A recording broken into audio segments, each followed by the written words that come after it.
I slept. I made sure that I found a way through a cloud of haze. Every day I wept, found how to live through all them cloudy days. You know the mind's a maze with all its mixtures. It's always hard to get the entire scope of the picture. 1080p, that's you other busters, yeah, obsolete. Can't fuck with me, excuse my French, but I'm not discreet. I wear my heart on my sleeve, but I've learned my lesson. I learned 1996 birth, one of the greatest weapons untold. I'm destined to reach heights thought I could never see, but foolish thoughts rampage my heart and let me not reach the peaks that's entrusted to me. My belief shatter off past actions. I grieve, but grievance never really matter. It's how I choose to act differently in the coming battles to overcome my limitations and get out my shadow.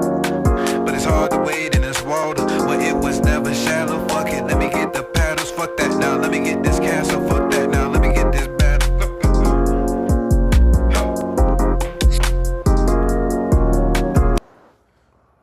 What's good, everybody? Welcome to Squad Nero, your ultimate hub for all things anime. Whether you're a seasoned otaku or just stepping into the world of anime, you found your crew. I'm Sage, joined by Crocco's Corner, Chef D, and T Smooth, here to guide you through epic battles, hidden gems, and unforgettable stories across anime, animation, film, and gaming.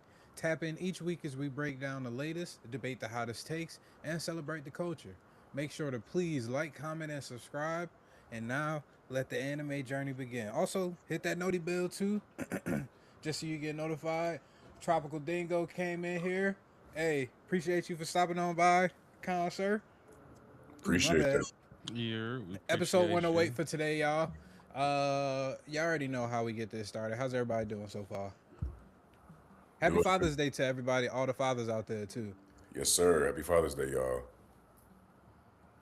Appreciate it. Happy Father's Day to everyone. I've been doing good. Can't complain. Nice little weekend. Weather was pretty decent, so just getting into the groove for work tomorrow. Right on that. Tropical Dingo, yep. Just in case, if you are a father as well, happy Father's Day. We appreciate. Wait, yeah, my bad. I was on mute, but yo, Rob, happy Father's Day to you, big bruh. Also, I need to catch up with you about that Death Note. Happy nigga, I ain't no father. I said Rob, the Tropical Dingo, not you. Oh, I ain't know Tropical Dingo name was Rob. Yeah, well, that's my Spanish brother. I actually was saying that, but my mic was on mute. Oh, So how that was was my we fault. supposed to know? That was my fault. I apologize. It was my fault. Niggas said Rob. We all looked around like. yeah. I was That's like, why Wait. Technically, Rob, you are a dog dad, but you're not like. Yeah, that ain't You the know what I'm real saying? thing. that don't count. That ain't the real thing. I'm just saying the way he be treating Luna. Oh my goodness. Yeah, honestly though, I'm a witness to that too. Yeah. Nah. That dog is love. Yo, that dog. No. All I hear is. Stop!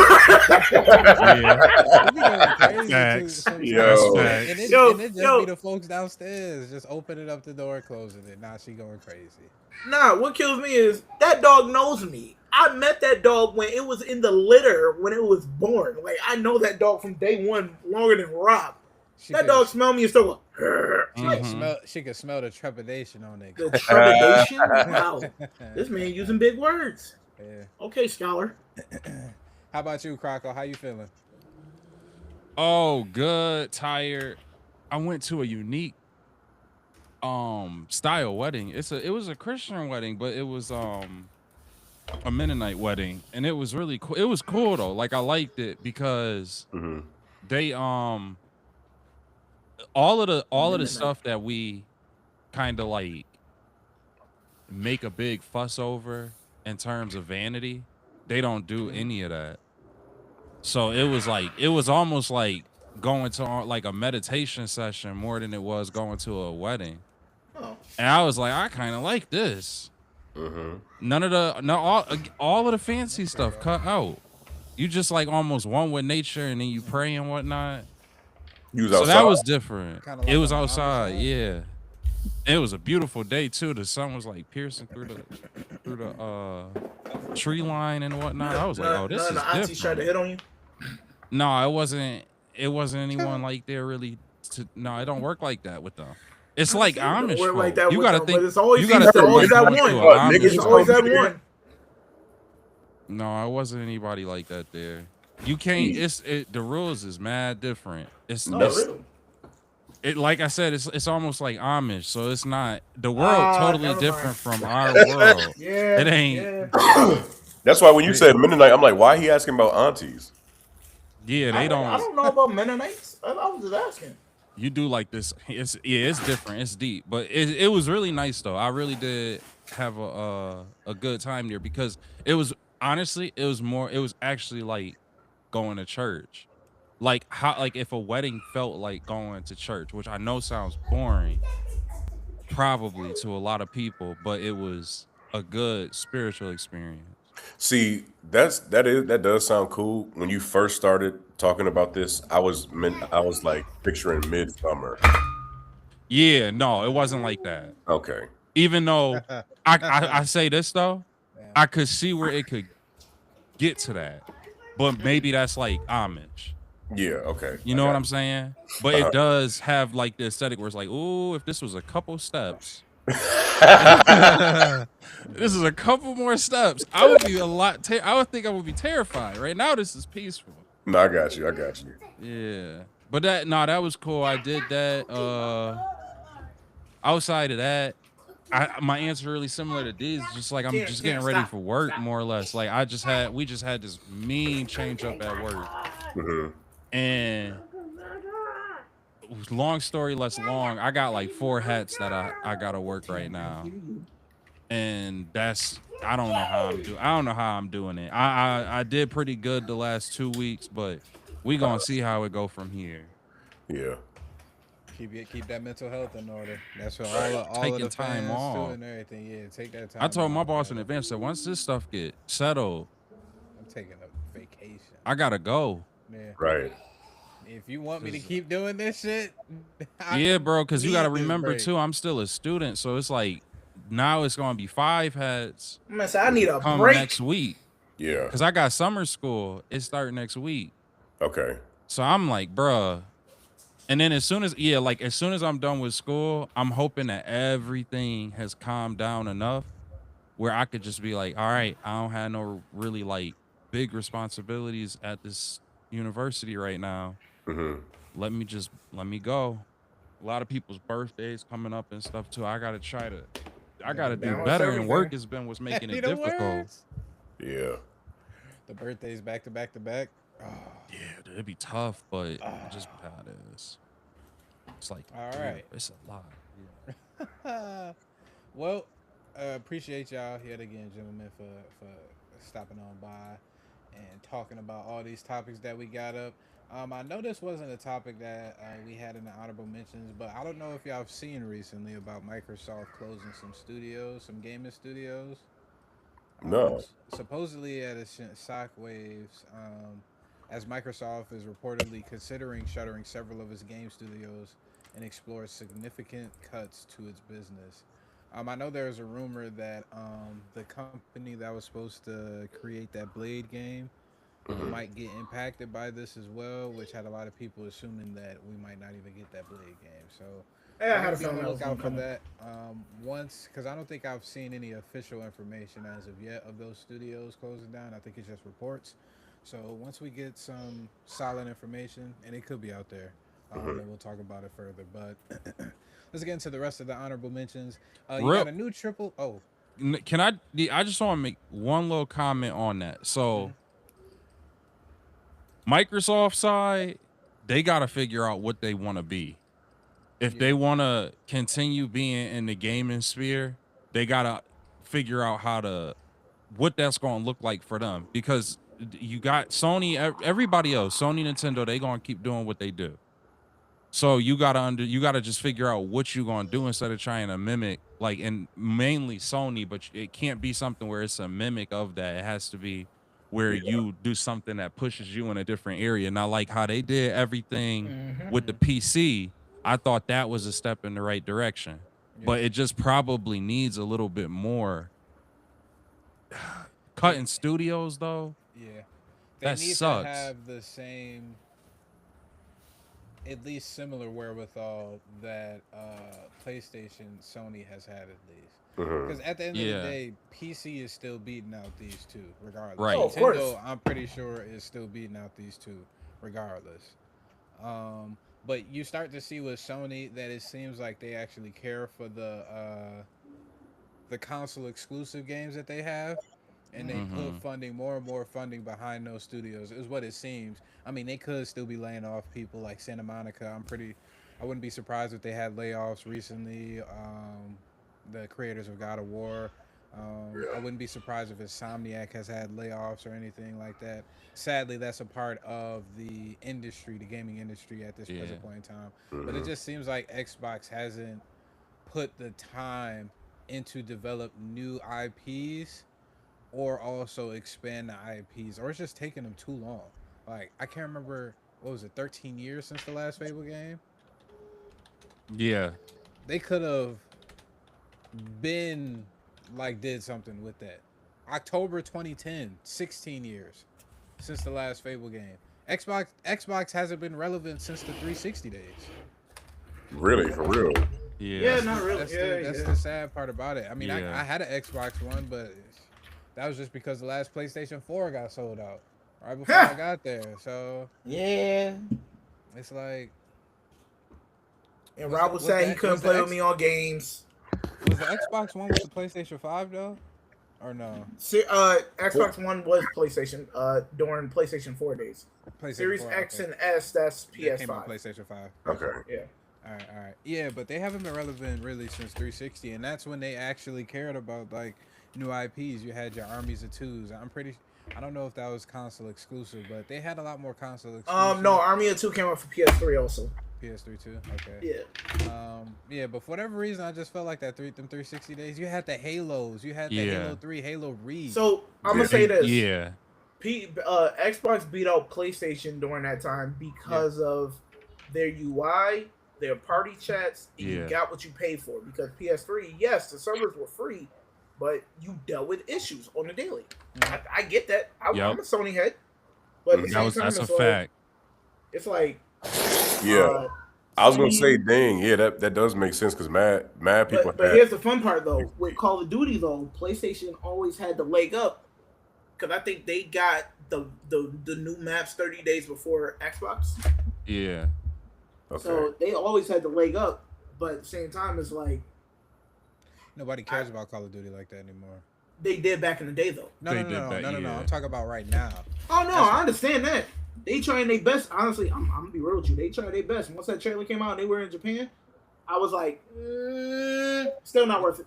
That's But- why that's what they was trying to build off, like old IP that they haven't really done anything to push Yes. to elevate further. That's the yeah, and that's the thing. Like I'm hoping with this Gears But of how War. do you elevate pew pew pew shoot shoot? How do you elevate that? You really don't elevate that. Just make the servers better. I think you Stop the can. cheating. No, no. No, but Well, you like, gotta- yo, like when we saw Destiny blow up, you telling me that couldn't have been a time where Halo was coming back into Bruh, the frame and But they that's was the thing. doing. Well, the people that made that were a part of Halo, so that's why 343. Yeah, Yeah, they did yeah. one of the Halo games. They gotta tighten up on that though. Like you gotta say, okay, well, this is our element that we invest in. Like everything else, we go minimal for. If PlayStation get it, that's fine. If Nintendo even get it before us, that's fine. But we gotta put our focus on our. Honestly, too, that's the funny part about it. Is part of it is, I think part of the understanding that Sony got that's helped them so much is the emphasis on the original console content. And with Nintendo ain't afraid for them to get a AAA game late. So they're fine with being able to focus on the Mario suite, the Pokemon, the Link or whatever series that is. I can't think of what that is, but Zelda. They're fine with actually putting their time towards that. And if you notice, and it's always been the case, is when you see like a Mafia or something like that, a regular game like that, like the Switch has had the capabilities to be able to play those games. It probably isn't that hard to refit it for Nintendo. but Nintendo don't care. They're like, we'll get it at some point, but we not like about to put money towards it in a competing manner with an Xbox or a Sony, because we know our bread and butter is these titles. We're a family centric console, and our bread and butter are these family centric games that we create. Xbox can learn from that. It's like, am I asking Xbox to go into a specific niche like Nintendo? No. Like Xbox is trying to turn everything around. I give them that. They're really making Yeah. strides. They're making strides. They cut down the price of Game Pass. They cut. They had to remove Call of Duty from it. I don't care. Yeah, I don't think a lot of people do. They really don't. But they lowered the price to like $22 a month instead of 30. People can manage that. Like I get access to 500 games every month, and I don't need to buy an Xbox. I just got to pay $23 a month. Come on. Anybody that I know that has an Xbox and PlayStation, they always say the Game Pass with Xbox is leagues better in regards to the simple fact of how easy it is for you to maintain subscription, and how they actually, like, it's a user friendly experience. Yes. In the sense that Agreed. you gonna get day one games, you gonna get popular titles, you gonna get like triple. It doesn't matter what type of game it is. They make sure to get a healthy, diverse circulation of those games in. So that, I do agree, that's something that has been tremendously good, but they gonna have to get more to them that kind of holds them up. If they make another system, should they be like, and you know, this really do bring a lot of questions into play, and we don't necessarily got to dive into all of those, but like, what happened with the what was it, Stream Deck, where like they got that console? I don't know if it came out or it's coming out, You mean but the like Steam they Deck? had that, yeah, like, well, not, it's not the Steam Deck, it's You mean the like it's a console that's supposed to be coming out that's supposed to be more comparable to a PC experience. Yeah, Steam Machine. Steam Machine. Okay. Is that affiliated at all with Microsoft? No. No. That's Yeah. Steam itself. So see, stuff like that though, it's like, it's something where, let's say that is a flop. If Microsoft is still kicking around with Xbox, can Xbox, with all of the power and with PC and Microsoft being so aligned throughout the years, is that something that they could get themselves into the market to and learn from Steam's mistakes if it is in fact not, the Steam Machine isn't as successful? Well, that's the thing. Like I understand like what you're saying, but Steam is only for like the Steam, really for the Steam platform. Most of the games that Xbox put out ends up on Steam. Like Call of Duty is on Steam. South by Midnight is on Steam. There's a lot of these games that are in the Microsoft Xbox library that is already on Steam. So the Steam Machine is literally a Windows box, essentially. So you can put Windows on that. Yeah. If you want to run like Microsoft Game Pass or whatever, but mostly people are just going to leave it with the Steam OS because all they want to do is just play most of these Steam games that can render on there. But the problem is, when you're running the Steam OS, it's that cheat software that kind of screw you over. You can't play Call of Duty because of it. So, but my thing is, like, is it worth it to Microsoft to consider how to have more of a PC experience in They're already what they doing offer? That. They're already doing that. I think that's their issue now. I think instead of focusing on their product, they're trying to emulate what PC is doing, what Sony is doing, instead of paving their own way. And I think that's their issue, because they had too many eggs in too many baskets, when honestly the only basket you truthfully, two baskets that you needed to do: updates to make it easier for multiplayer to happen amongst players, because multiplayer automatically boosts the amount of people that will play your games or even buy your console, and then two, the fucking games. And for whatever reason, both of these two things, for the most part, they've been falling by the wayside. Like, and then if we don't have anything, we can move on after this. But the 360 had the red ring of death. and niggas was still Still faithfully didn't make a copping that. difference. I remember It, sending that in. I Didn't did the even same care. thing. And it seemed like they actually cared. They fixed it. You didn't have to pay. I don't think you Yeah. had to come out of No. pocket or something like that. No. You printed You out a sent it label. back. Yeah, they fixed it for you, sent it back, and then you was back to game. And they had the party chat. They had just the Their social body chat was aspects top of it tier. You didn't have no was issues. was top None. tier. And then for whatever reason, they just thought, okay, it's top tier now. We don't need anything to update it with or anything like that. I would hate to see it phase out. It's fine. It would never suck will. though. It never will. Yeah. That's the thing. That party chats with these systems, when the only issue I already see is them integrating Discord, because Discord makes it so easy where I can easily jump on a chat, because most games nowadays are crossplay, where I can get into a Discord with someone on PlayStation and play 2K while I'm on Xbox, stuff like that. So Discord has kind of paved the way for all these Yeah. games for you to be like, you know what, I'm gonna go play with my boy. Even though he's on Xbox, I still get to chat with him. We can communicate. We can get these dubs. Even if it's like a larger thing too, like where if they expand that capability to where it's like you and like a large, like a decently large group, but if y'all able to all hop on and you can have a conversation and play the game and it's not any like lag time behind it or anything like that, Yep. like where it's kind of begrudging on the actual gameplay, dude, something like that.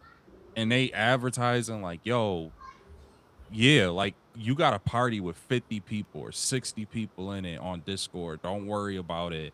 You can all be in here and it can work. We even allow for like breakout sessions if a certain group is playing one game and you don't want to have to set all of that up Go in to a different voice chat Discord. room. Yeah, but it's like within where you are friends with them, Yep. regardless of what system they have.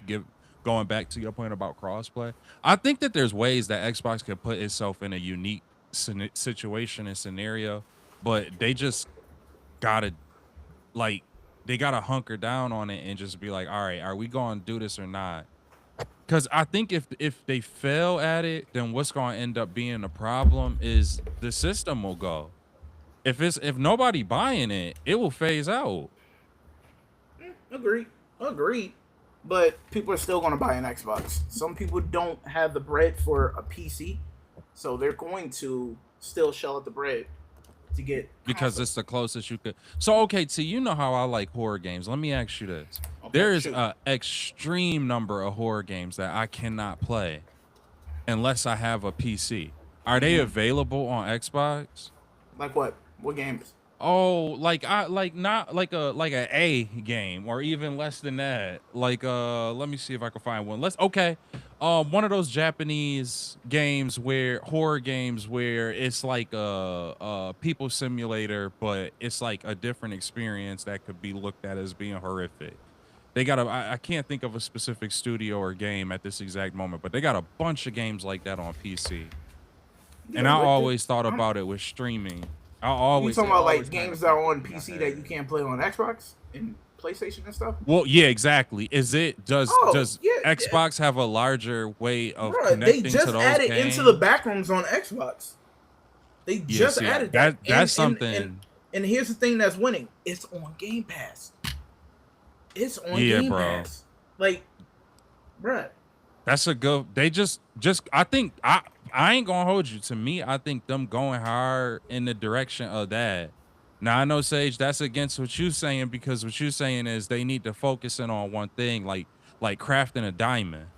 But if that whole flow could just be the entirety of the diamond, I do feel like there is some success to that. Because hearing that makes me want to get an Xbox right now. Because it's mad games I can't play on PlayStation.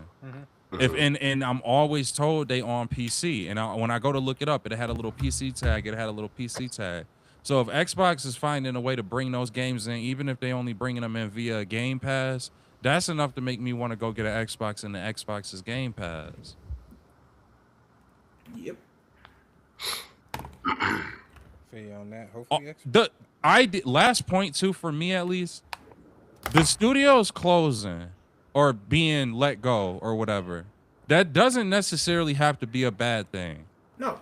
Not at all. Most recent example that I personally know of in regards to that is last year's Game of the Year and Arc Raiders. If I'm not mistaken, both of those games were the idea of these studios that closed down, the creators behind or the creators within these studios that closed down, they came together to make two of the most popular games of 2025. Agreed. So even if Xbox is getting rid of these studios, the people who work for them, this could possibly open them up to an opportunity to make another studio that could be focused to all of the consoles, thus open us up to more new and creative games. That's Yes. kind of, and just to push back, that's kind of the issue though with Xbox, because once you dissolve that company, and then these people come together and make a new company, they're not doing it just Specifically for with Microsoft. Xbox, yeah. They're gonna be doing it for Sony, Microsoft, Steam, and any other Nintendo, PC if joint. possible. But here's the thing, though, is that a bad thing? Possible. Is it a bad thing? It is a bad thing for Microsoft. For Yeah, console you- you sales, get back- I think I agree with You Sage. do not keep that. But that nowadays, who exclusivity. cares about console sales because everything is crossplay? That's the problem. That's already but that's Xbox's issue. Where Sony still had its exclusives, Xbox just had its exclusives, but didn't capitalize on it at all. The thing Reason is, why Xbox they didn't know how to probably, because anytime they dropped like Gears of War, wasn't really hitting. Yeah. It was not hitting. In recent years, no. In the No. beginning, Xbox Yes. 360 years, Was yes. winning. Oh my goodness, Gears was. But this is why they changed Gears of War E-Day, because it come out on Sony, and now yeah. they're just like, no, we're not doing. Well, that. that's because they Shorty that kept took doing over the and said, cross-platform. "Nah, we're doing Because this she right." understands. Because they And the thing understand. is, she's not a gamer, but she understands. That's the She bad understands. part. That's the sad She part. understands Yeah, it, but she's looking at it from the business side, which exactly. is perfect. That's where I'm hoping. Yeah, I'm probably. hoping. It's been a lot of things that I've heard from gamers and in the gaming space that they've been kind of like proud of with her in this regard. Something is burning. That is choking me. I don't know how you don't smell that. Something is burning. They burning garbage or something. Sorry, y'all. I live in the country, so I don't be knowing what be happening outside. Yeah, bro. I can't do this. Like you think it's bad in the city, and then you come to a country area, and it's just totally different. Oh, But I've been totally. hearing a lot of people praise the lady who is in that position now, and like you said, one of the biggest things is because a lot of people do think that it needs to be looked at from a business perspective. So she just getting started. The idea of her doing, I thought it was. I actually did really like it when she said, "You know what? We gonna do the see-through green Xbox." Because I remember when that came out with the original Xbox and how like amped up everybody was over that, and just how much it felt like such a gamer's thing. Like it didn't feel like, when you got a console and it's just all black or all white, it doesn't really do anything to separate it from the feel or idea of a PC like that we would have had back in the day. Remember the towers that we used to have in Yep. school and all of that? What really set it aside when it was all black? You know what I mean? Like it didn't really give you that feel. Yeah, you could cut the shape of it and everything to be different, but it just didn't really take you outside of the space of a computer, essentially. When Xbox did that green see-through Xbox, that was when it was like, yo, this is this is a gaming console, because a PC is not going to look like this.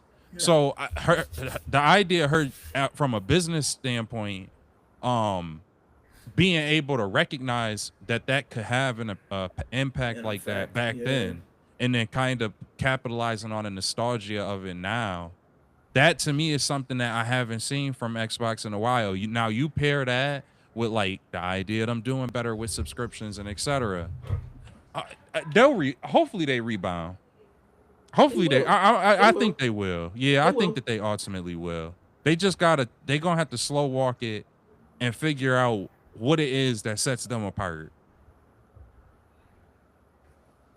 But man, dude, because I love my Xbox 360. I ain't play Xbox in a minute, bro, but like It's like a little brother. It's like saying you about to shoot down a little brother. It's like, bro, no. You can't. Look, I know he been struggling, but like, he gonna get it together. Yeah, like let little man walk for a second. He got it. Yeah, he Just got a little this. bit. Give him a second. All right. Keeping up with gaming, we got another honorable mention. A new AAA Batman game is reportedly in development at Rocksteady and DC Studios. James Gunn has confirmed talks with NetherRealm Rocksteady on new DC games.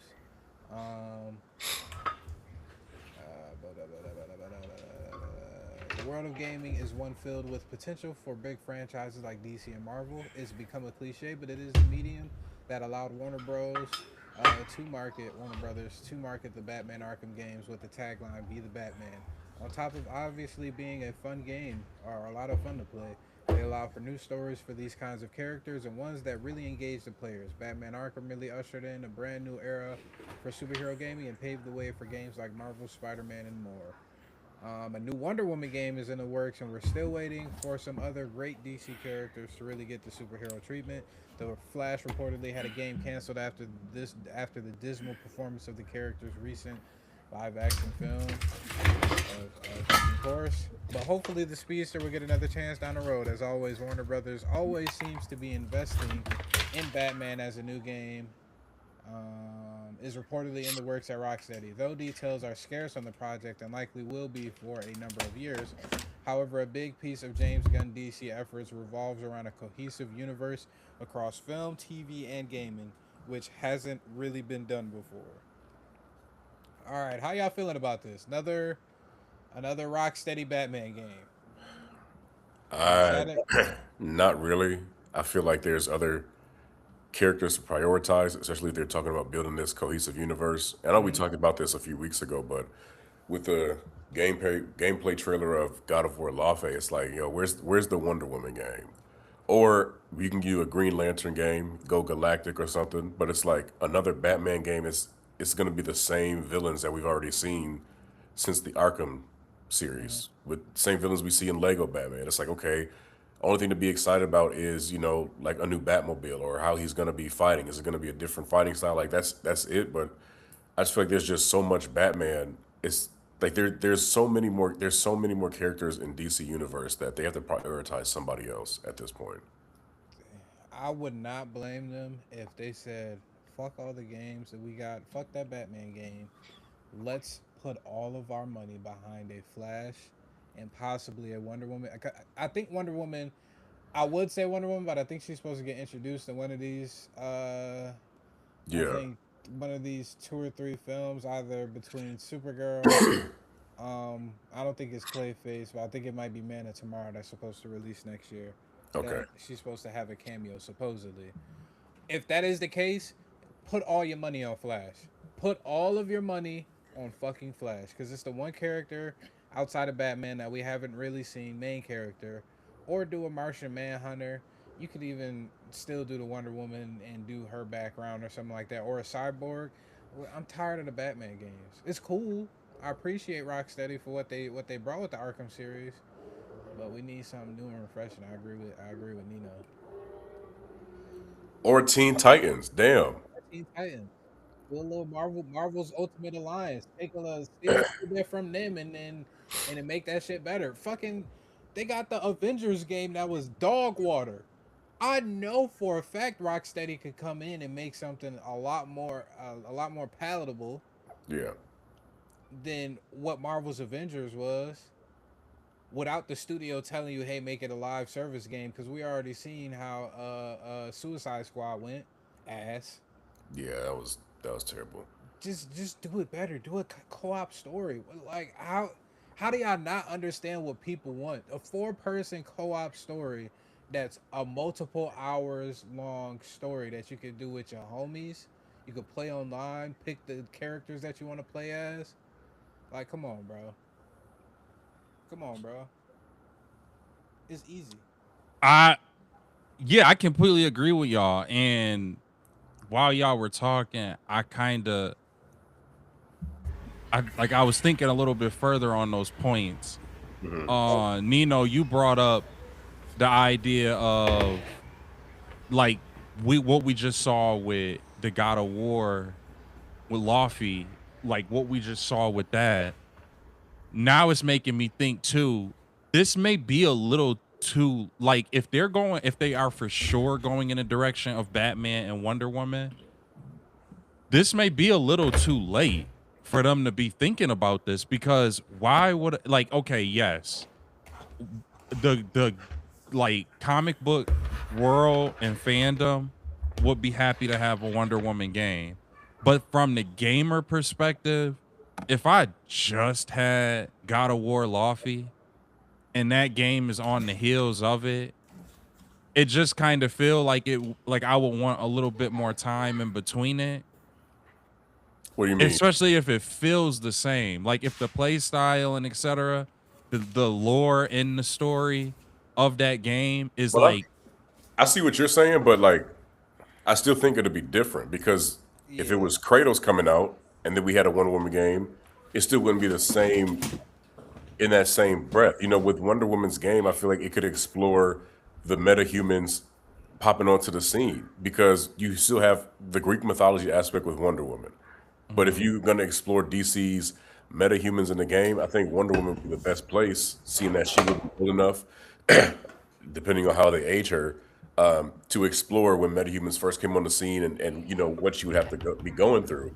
But I get what you're saying, but I still think it would be a good idea to put hers after this. But I mean, of course, it would be like a few years out. But Yeah, that's all that I would hope, is that it's just like two minimum, and not long, just like a minimum of 2 years after the release of the God of War game, just because like I know that we get sword play with Luffy. I imagine we would get the same thing with Wonder Woman, and I could see a lot of those mechanics being kind of woven into it, even if it's just from an inspirational level. So I just will want a little bit of time in between, but I do understand your point as well, that there's enough in DC Comics where it could have a totally different feel, one where the see, like, because gamers are getting to things like mechanisms, you know, like T can speak on that a little bit more, but they can get into that. Like they can be like, oh, the body movement in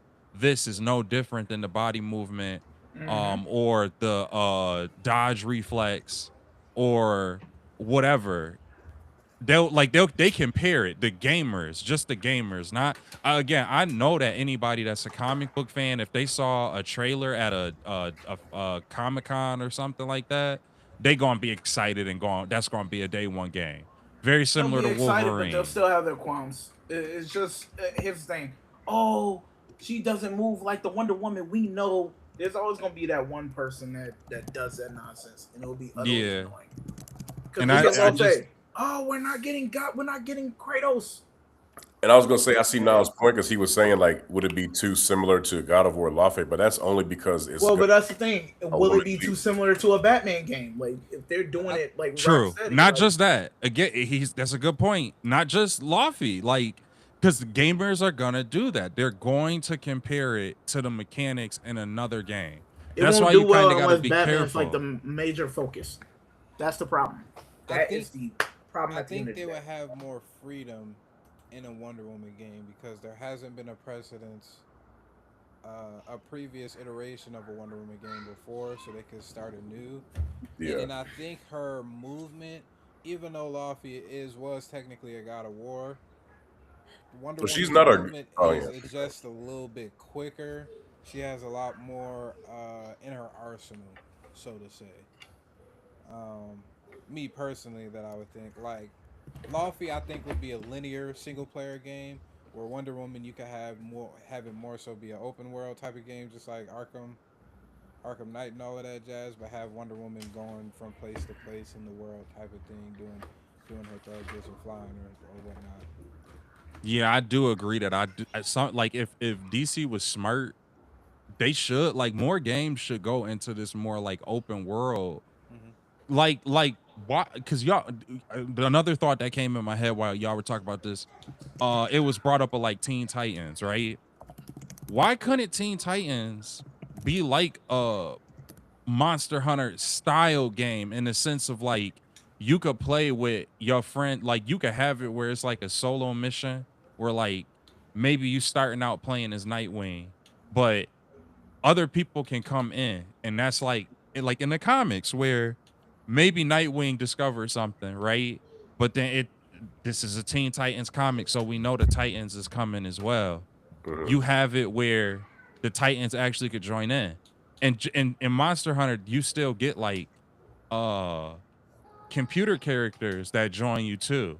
So that's where it could be like um that could be like other Titans versus the one that you mainly deciding to play with. And then people could join in as Beast Boy or Raven or whatever the sort may be.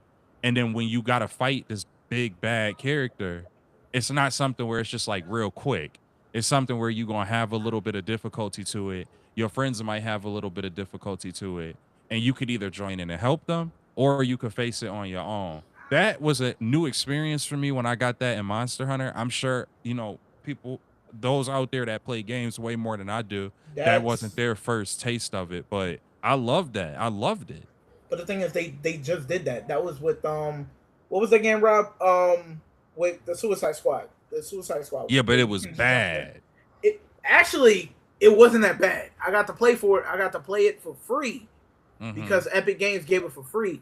Bruh, it's the live service aspect where they dropped the ball on games live as a service because like games like Babylon Fall, if it doesn't do well, you'll get burnt.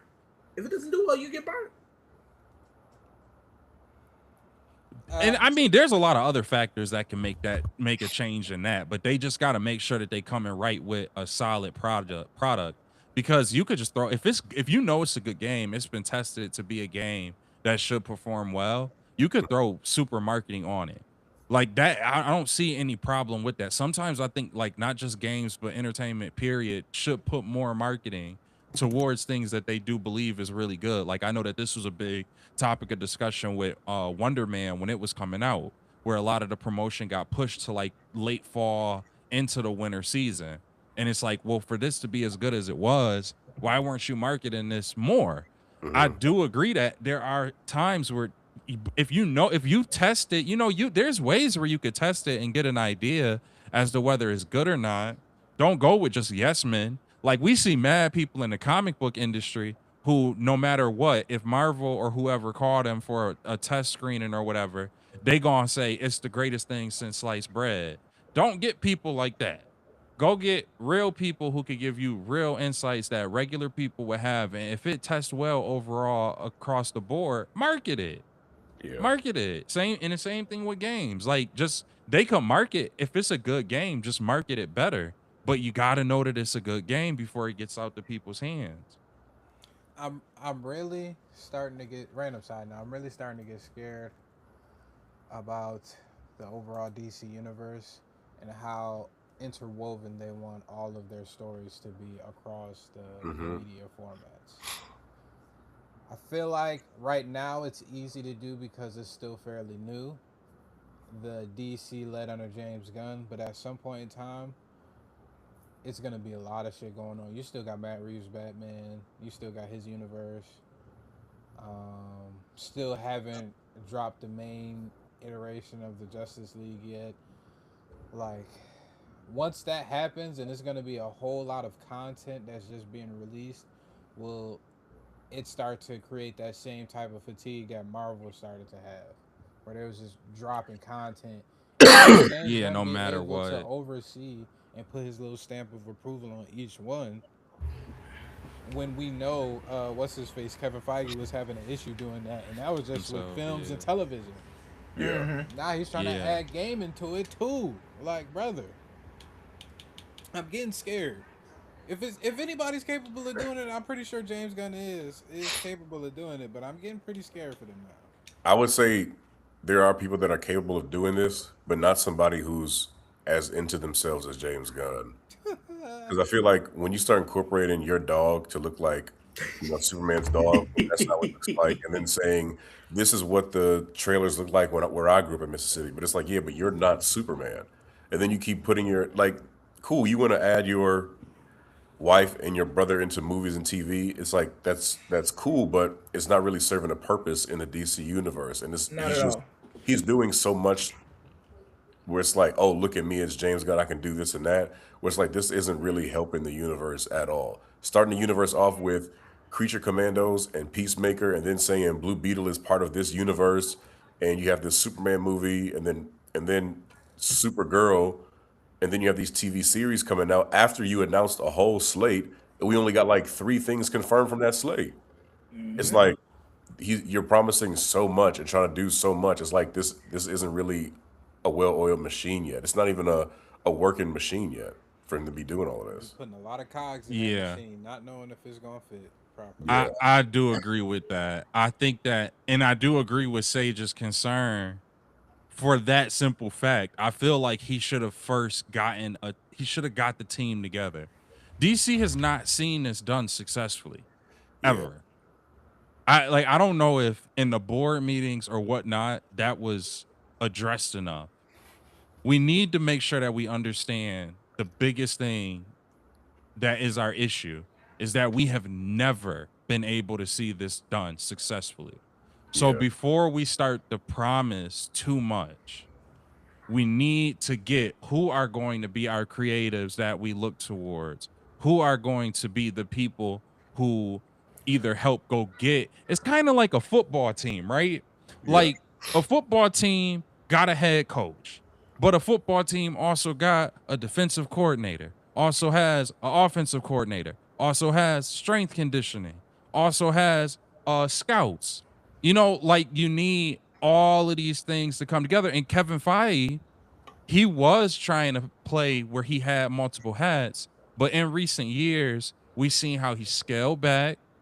We've seen how he's allowed other people like Luis D'Esposito to come in and have more of the role that he typically would have, and also kind of help him in regards to, um, okay, how is this supposed to look in TV format versus how this is supposed to look in cinematic formats. The guy also, who is that? It's the guy Happy, the dude that plays Happy. John Favreau. yeah, Yeah, John Favreau also is somebody who he has as a lending ear, to my understanding. And no, he's more so involved in Star Wars, or has at least been traditionally, but I think that's going to get changed anyways, to where he should be able to be more of a helping hand. You got the Russo brothers who are willing to come in and not only be a creative asset to you, but they also willing to give you advisement and direction. I'm sure the guy who's doing Spider-Man and who just got done doing Wonder Man, as his credibility increases, his role will increase in regards to an advisement capacity. They build in a unit for them to be able to make better creative and content decisions for the future. But it took Marvel time to do that. They happened to come out they came out like a smoking gun. That's not going to always work like that though. Sometimes it's just certain pieces luckily all came together at the right moment in the right way with the right people. But that's you trapping lightning in a bottle when that happens. You can't be another rival studio and say, "Oh, well, they did it, so I should be able to do it the same way that they did it too." No, you might have to take a step back. And I just, to D's point, Nino's point, I have not seen that with this James Gunn run. It's just a Hmm. James Gunn show. And he got to understand, if Kevin Feige could be doing this for a decade plus and run into this as a problem, and I know Kevin Feige is giving him advice. It's been documented by both sides that he's being given guidance on this. He got to start bringing that guidance in and understand that, okay, I'm going to end up crashing and burning this if I don't think this really out. Maybe he has. I don't know though. I think just from what we've seen, I think they just started on the wrong foot with something like Creature Commandos. Or if you're building a new universe, it's like we get you have your thing like these team ups with these weird characters. I get that's you, but starting this universe, I think I probably would have started off like with Lanterns as like a movie or something. Because having them as a TV show and then I don't know, but there's just a lot going on. I just think they started off with the right ideals in mind from the slate that he released, but he just got too full of himself and was like, oh, I like this and I like this and this is what I want to do, and it's like, okay, well, that's not gonna fly with all these fans, bro. I got one question in regards to this too, just really quickly. We last week talked about Paramount Games. We know that this merger is on the horizon. They still got some roadblocks to get over, but it's likely that they probably will. If the Ellis family is trying to revamp Paramount Games, do you think that all of this with NetherRealms and Rocksteady, all things that were announced through James Gunn and James Gunn's people, is something that is been in conversation with Paramount Games, or they both kind of separate things at this point, and it's yet to be seen until the merger is complete, what impacts it has? If they do start intertwining, my confidence level goes to probably a -10 for the gaming side. If Paramount Games starts intertwining, because again, these is people. It's one thing from the Microsoft CEO from being a business perspective, but also understanding the uh the fandom, Yeah. understanding what they actually want, doing things that they actually want, going after things that the fans have actually asked for instead of just the corporate side of things. I don't have that same confidence in the Ellises, in companies that they own. It's either going to be their way or the highway. On a lot of occasions, it seems. Um, which means probably a lot of live service games, a lot of gimmicky shit to have microtransactions, to all of the things that gamers despise as of right now.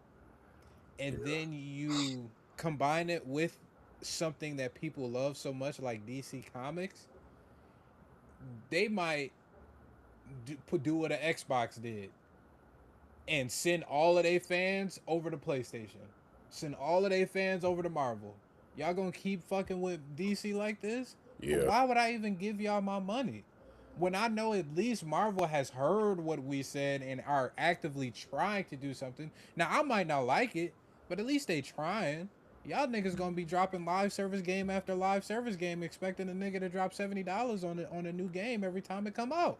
yeah, With a disjointed universe that spans hella homework from films, TVs, and games, hella and you homework. expect me to pay attention to that on top of the fact you have the absolute universe going on with multiple superheroes that niggas have to catch up on. You still have the main DC universe of comics that niggas have to catch up on.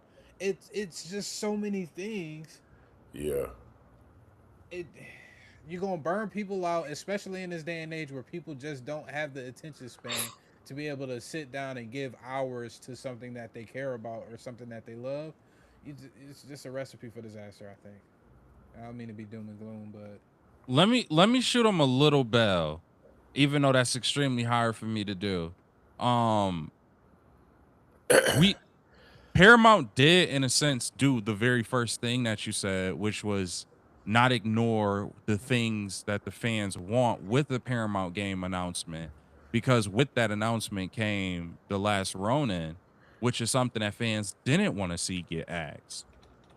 So, is it possible that once the merger is complete, they'll look at DC and Rocksteady and NetherRealm and say, just let us know what you need from the gaming aspect, at least. Just let us know what you need. We'll help you in regards to it. It's all going to be under Paramount Games, but you still could just keep going with what you're doing. Similar to what a lot of people think is going to be the case with the DC extended universe's cinematic world and live action world, where they just let James Gunn continue to do what he's been doing. You think it could be something like that where it lets you keep doing what you do? Let me know what resources you need.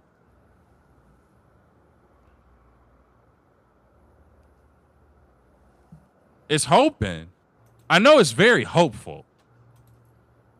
Yeah. Right? Because it's like, in order for that to be the case, everything got to be.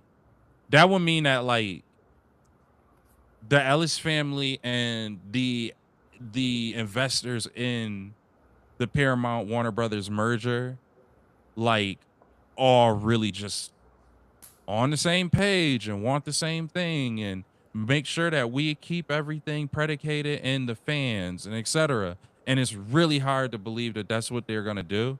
But at the same time, there's so much debt that is accumulated in them gaining Warner Brothers that does it not get to a point where it's like, if you want to kill some of this debt off, you are going to have to cater to fans, whether you like it or not. You are going to have to do it from a business perspective. You don't have the room to look at fans as being a liability in a creative space minimally.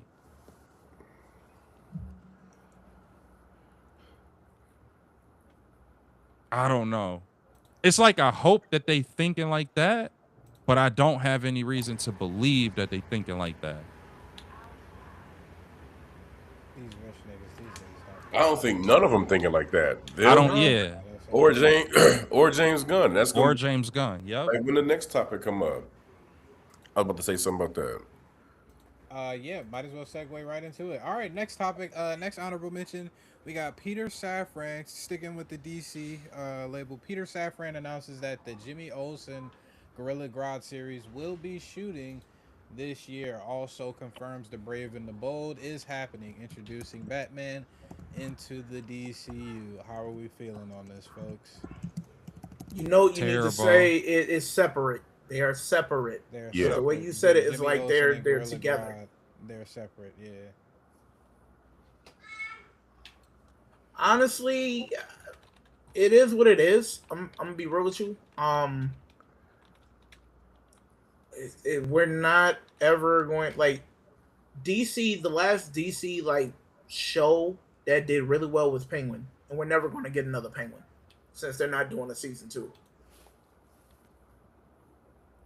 So if they're going to do it, they have to come correct. They have to come correct. I actually just found out from Threads, James Gunn from his Threads supposedly, it's both a Jimmy Olsen and a Gorilla Grodd show, and it's one Yeah. of my favorite projects we start filming soon. Oh God, Yeah, I So just it is a show together. I'm with good. both of them. I'm good. I was won't just be about to watching say, it. I was just about to say that. I was like, yeah, T right. And then I was like, wait, let me double check. And I'm like, a Gorilla Grodd and a Jimmy Olsen show, and it's one of your favorite projects. Like, bro, I'm done with James Gunn. Nah, I'm good. I'm good. I'm From what good. we've seen with Jimmy Olsen in that Superman movie, what business does he have in a Gorilla Grodd TV series? Is he gonna break the story? Is like I just don't know where this is going. Like, bro, when the Clayface trailer dropped, I was like, okay, DCU gonna be in good hands. It's a different vibe for all these different characters and these series. The movies are gonna be different, and then it's like James Gunn's like, nah, I'm about to go back to my weird shit. Jimmy Olsen and Gorilla Grodd both in a TV series. Like, who would you? Yo, come on, bro. Yeah, I don't I'm good. really get or see what this is supposed to be. Um I don't understand how that's going to necessarily work. It looks like they're going to be humorous. I don't think that the character of Gorilla Grodd should be humorous. I think that introduction of that character should be something where, at worst case, it's a looming in the background threat that is taken very seriously. A character that could be used to manipulate things in a similar way that on the Marvel side, uh maybe I would say I was anticipating Kang would be, knowing that he could have impacts on time in the future. It's kind of like that same thing as would be, at least in a perfect world, my expectation with Gorilla Grodd is that the mind control and manipulation would be something that would be treated much more seriously and not silly. And it looks like that's going to end up being the case.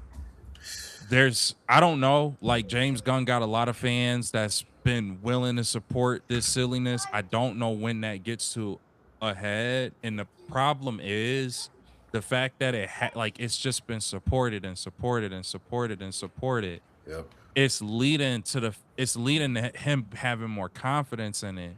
But we like yo, we've already seen in the live action with Marvel, which is typically coming from the comic books, a more lighthearted, child-centric world and realm, that there is a demand that ultimately has shifted to the material being more in the realm of a drama. And Marvel's starting to see that and understand that. If Marvel could have to do that, you have to look at DC, which is way more grounded in the comics as being of more of that drama element and aura. You have to look at that and say it's gonna also hit ahead, staying in this James Gunn realm of it all. It probably because of the content and because of the lore, probably a lot sooner than it would for Marvel. Yeah. So I don't understand it. I don't get it. And I know if he's paired with Jimmy Olsen, who in the comics is a very bubbly, silly, and goofy comedic relief character, we already know that's James Gunn's bag. We've already seen instances of that exaggeration with James or with Jimmy Olsen in the Superman movie. We know it's gonna be tripled down in a television series centered around the character. So if the opposite main character is Gorilla Grodd in that, and this is coming from a James Gunn oversight, yeah, bro, like what am I supposed to feel? Especially when I know the history of this character. And it's not even being used in the traditional Flash comic storylines that Gorilla Grodd we're accustomed to him being attributed to. You Yeah. got what is it? One character from Metropolis and another character from what Central City? Yes. Yeah, it's even that, even the clash in that is like, are Because you gonna justify that? Are you not? Probably James not. James Gunn was saying with metahumans, they're kind of like celebrities in a sense. Like you'll walk down the street and see a metahuman and be like, "Oh, I want to take a picture with this person." But it's like you have Gorilla Grodd and, like you mentioned, Central City and Metropolis, Gorilla Grodd, Jimmy Olsen. Like, what is Gorilla Grodd gonna be doing that has Jimmy Olsen in this series? And instead of Jimmy Olsen, why not? I don't know, bro. I would say why not Clark Kent? Why not somebody else? But This this might be me glazing Nightwing a little too much, but again, it's a character that we haven't really seen on the big screen that much. yes, You could have swapped out Jimmy Olsen with a Nightwing. Now I know Gorilla Grodd is mainly a rogue for the Flash. Understand that. But Nightwing could be that bridge where it kind of connects to the different superheroes. Like you have him a detective style show. Have it be he's unraveling the mystery about a Gorilla Grodd and his antics and everything like that. Now they might fight. He might get sent off to the Flash. I can't remember what's the city that is usually at. Central City, right? Or Central, oh, yeah, I Yeah, think Central so. City. Central City. You can have him get sent back to Central City, and that starts up, opens up the door for the Flash. You give the Easter eggs from there. You can use characters like a Nightwing, where we haven't seen that much, but people actually care about this character more than a gosh darn Jimmy Olsen. like, bruh, imagine if we got a Nightwing series that was on par with like Daredevil season one, Arrow season one type shit. Like Yeah. Nigga, Arrow and Daredevil seasons one and two was top phenomenal. tier. Like Yeah. you'd be like, okay, you know what? Let's do this for Nightwing, or we introduce Nightwing and another person from the Teen Titans, I and don't we have like know. a three-team group, going around seeing some metahumans that are going off the rails, or something that they do. Like Rob said, detective work. And these things like, nah. He could be Who in that. I can't knows? remember the place that Nightwing traveled to in order to like. I can't remember what is something Haven. I think it's called Yeah, that's where he operate out of. Is what is it, Bloodhaven? Bloodhaven. Had a series be there for a little bit. Like, god damn, introduce us to other characters. I Uh, think Nino's idea too would just, if you want to stay within the realm of Central City, which I think would have been a great idea if Gorilla Grodd is involved. Oh my, I understand he doesn't have to be in Central City, but like if yeah. you want to do a story around Gorilla Grodd, I think using Central City and using something like Star Labs mhm. and having the season be around that would have been way more just enjoyable and way easier for you to be able to bring people into the lore of the metahumans within this James Gunn DC universe. Jimmy Olsen, it feels out of place. It just feels like, oh, well, I like that performance by Jimmy Olsen in my movie, so let's give him his own series. And you know what? We could do Gorilla Grodd. Why not? And it's just like, this is ridiculous. It's starting to feel like the Rick and Morty episode with James Gunn. There Like, we bro, go. you think about it, like it's so much they could have done. Like, there could have been a Ra's al Ghul series. Not saying they had to do that, but it's like, bro, you could explore so much more. But like Gorilla Grodd, bro, like, and we talked about this before the show. Why not do something about Star Labs Yeah. on par with like Agents of Shield or whatever? Or it's so much you have. Like, he has James Gunn has every single character unlocked in the DCU at Yeah. at his And he's disposal. using Jimmy Olsen. And he said, "You know what? This is a passion project of mine, Jimmy Olsen and Gorilla Grodd." Even though the trailer looks fire, Clayface. Why are we doing the Sony trope right now? We haven't even been introduced to the heroes yet. And you niggas is trying to introduce us to the villains. If I swear, for God, if this fucking Clayface movie is anything like that Morbius bullshit, Yeah, I Cool. really hope it's not bad. Like, I'm really hoping, that's my hope right now, is that that movie is so good that it could like buy back a little bit of time or grace. But think about this though: Because of all the shit we seen, and we see all these different characters in movies that we watch, and they get their own spin-off series. Why wouldn't Mister Terrific be the one to get a series? yeah, I don't yeah, Why exactly. the? Facts. Why would Jimmy Olsen He's the one. be the? You know what? The Mister one with Terrific two stole the two show. lines. Yeah, we gonna do Jimmy Olsen series. To hell with the smartest nigga in the movie. It's like, bro, like, come on, bro. That everyone loved. It was a moment where we actually didn't get people fighting over like, oh, is it a black character or a Hispanic character, or etc. Everybody loved Mr. I Terrific, mean, and you I just liked go, him. He nah. was he was definitely on some undercover he brother was type he shit was the though. token black. He was the Yeah, token black. he was a token black that had to use like, oh, this is a black man. Had to use the vernacular of a black man. Yeah, but Yeah. A if, prototypical black man. But it still is a better character, anyways, to use than Jimmy Olsen. they ain't Who even give all my we boy a know, script. They said just nigga it up. Oh. like, bro. But here's the thing with Jimmy Olsen. Let's think about the Jimmy Olsen in the DCU that we know of at this point. He had like a total of a paragraph of lines, and he was known for being a ladies' man, Which he's not known for. which he's not known for. But that's what he was. That's what we have with this Jimmy Olsen in the DCU. What about that? All right, let alone like strip it down to absolutely nothing. What about that character says we need to have a series based off that? That's the only thing that we know about. He ain't do no like fantastic journalistic work for real, for real. He ain't have no standout Nigga looked up in the info performance. in the Superman And movies, he didn't he looked up on the info and was only found because of Lois. So not even Yeah. a Lois Lane series, not a Mm-mm. Mr. Terrific series. We A gonna fuck Jimmy around and put Olsen, bro. the nigga that couldn't even see the clues in his in the news. The girl was sending. We gonna give him a series with Gorilla Grodd, a telepathic. Oh my god, a telepathic. And you know what suck even worse about it is Warner Brothers, if I'm not mistaken, owns Planet of the Apes.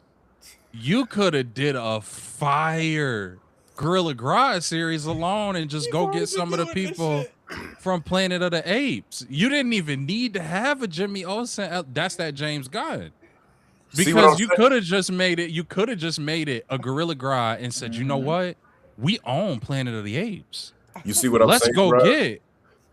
It's He's crazy. He's gotta stop with having this affinity towards animals because I get he did Scooby Doo's and Guardian of the Galaxies and he got everybody caring about raccoons Kill and raccoons. and dogs and shit in the movies, but it's like, yo, like focus on something where you're not doing something silly and goofy. 'Cause I know this series is not gonna take itself seriously. Bro. No. No, it's not. Not with these two Not at pairs. all. You can pretty much guarantee that it's not.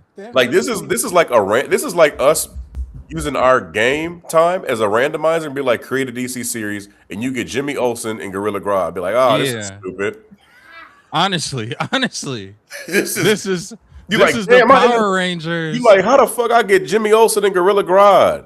Yeah, What am I gonna make out of it? yeah, yep. This is exactly like that. Jimmy Olsen gonna start fighting this nigga Gorilla Grodd? What's about to happen? Like, there's- How I'm supposed to do a story from He this? about Bro, to be a there's- sleuth? How is he about to fuck his way to get pertinent information on Gorilla Grodd? He couldn't read clues in the movie,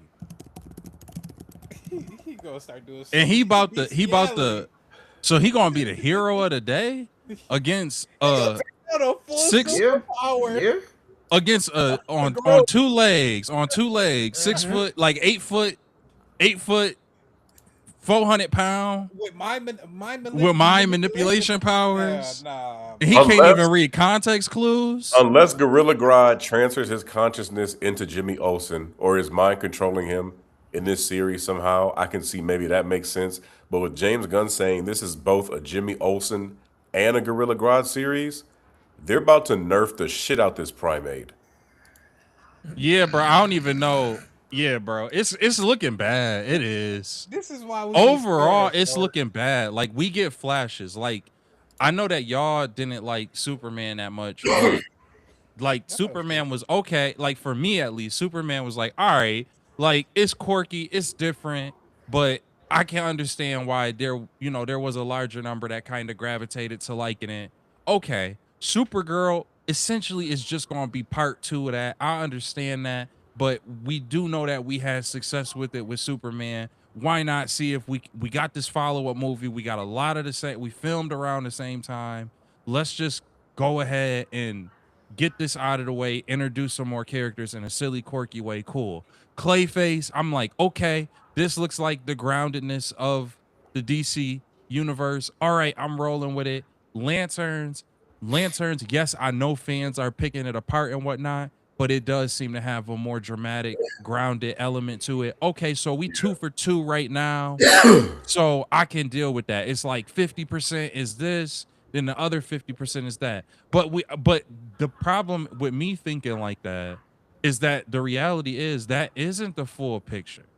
Because the full picture includes Creatures Commando, which I didn't exactly hate, but it didn't really add anything to the universe. Peacemaker, which I don't like. I did not like Peacemaker. I understand that it was good to a lot of people, but it's just more of that James Gunn formula stuff to me. It had no purpose. It served no purpose to me as a DC fan. It didn't expand on anything for me. It was just kind of this thing because he liked John Cena, and it was again more James Gunn stuff. So when you add in Peacemaker and you add in Creatures Commando, we now leaning back onto more the James Gunn side, and then now you add this. So we only got 2 things that's kind of like grounded and in drama and progressing the DC kind of context that is more along the lines of how most DC fans know DC is. And you got 4 other projects that's got this James Gunn element. So if we on a 2-to-4 ratio and we scale that up for, let's say 16 projects, right? Yeah. Then what are we looking at? We looking at like 4 to 16, like 4 to 12. Oh my god, bro. You know what I'm saying? Four series that's grounded and dramatic with a DC comic book feel, like it's something that's translated into live action. Four projects like that and Yeah. 12 projects that's James Gunn. He gonna end up having, I don't even know, bro. Like he gonna end up getting like uh like I don't know, some obscure, like, do they got a Jeff the Shark in DC? What's the equivalent of a Jeff the Shark in DC? We gonna Shit, have Crypto. like nigga, Crypto. this nigga Gorilla Grodd. What do you don't do mean? gorilla, don't do gorilla grout Crypto. like that. Come Crypto. on When James now. Gunn get a hold of him, he He, gonna be just like it's gonna be a gorilla that stands about 5'8", voiced by Ron Perlman, that wears a cape and is some telepath that's mind controlling half the city. It's gonna be some A straight up bootleg bullshit. beast. Exactly.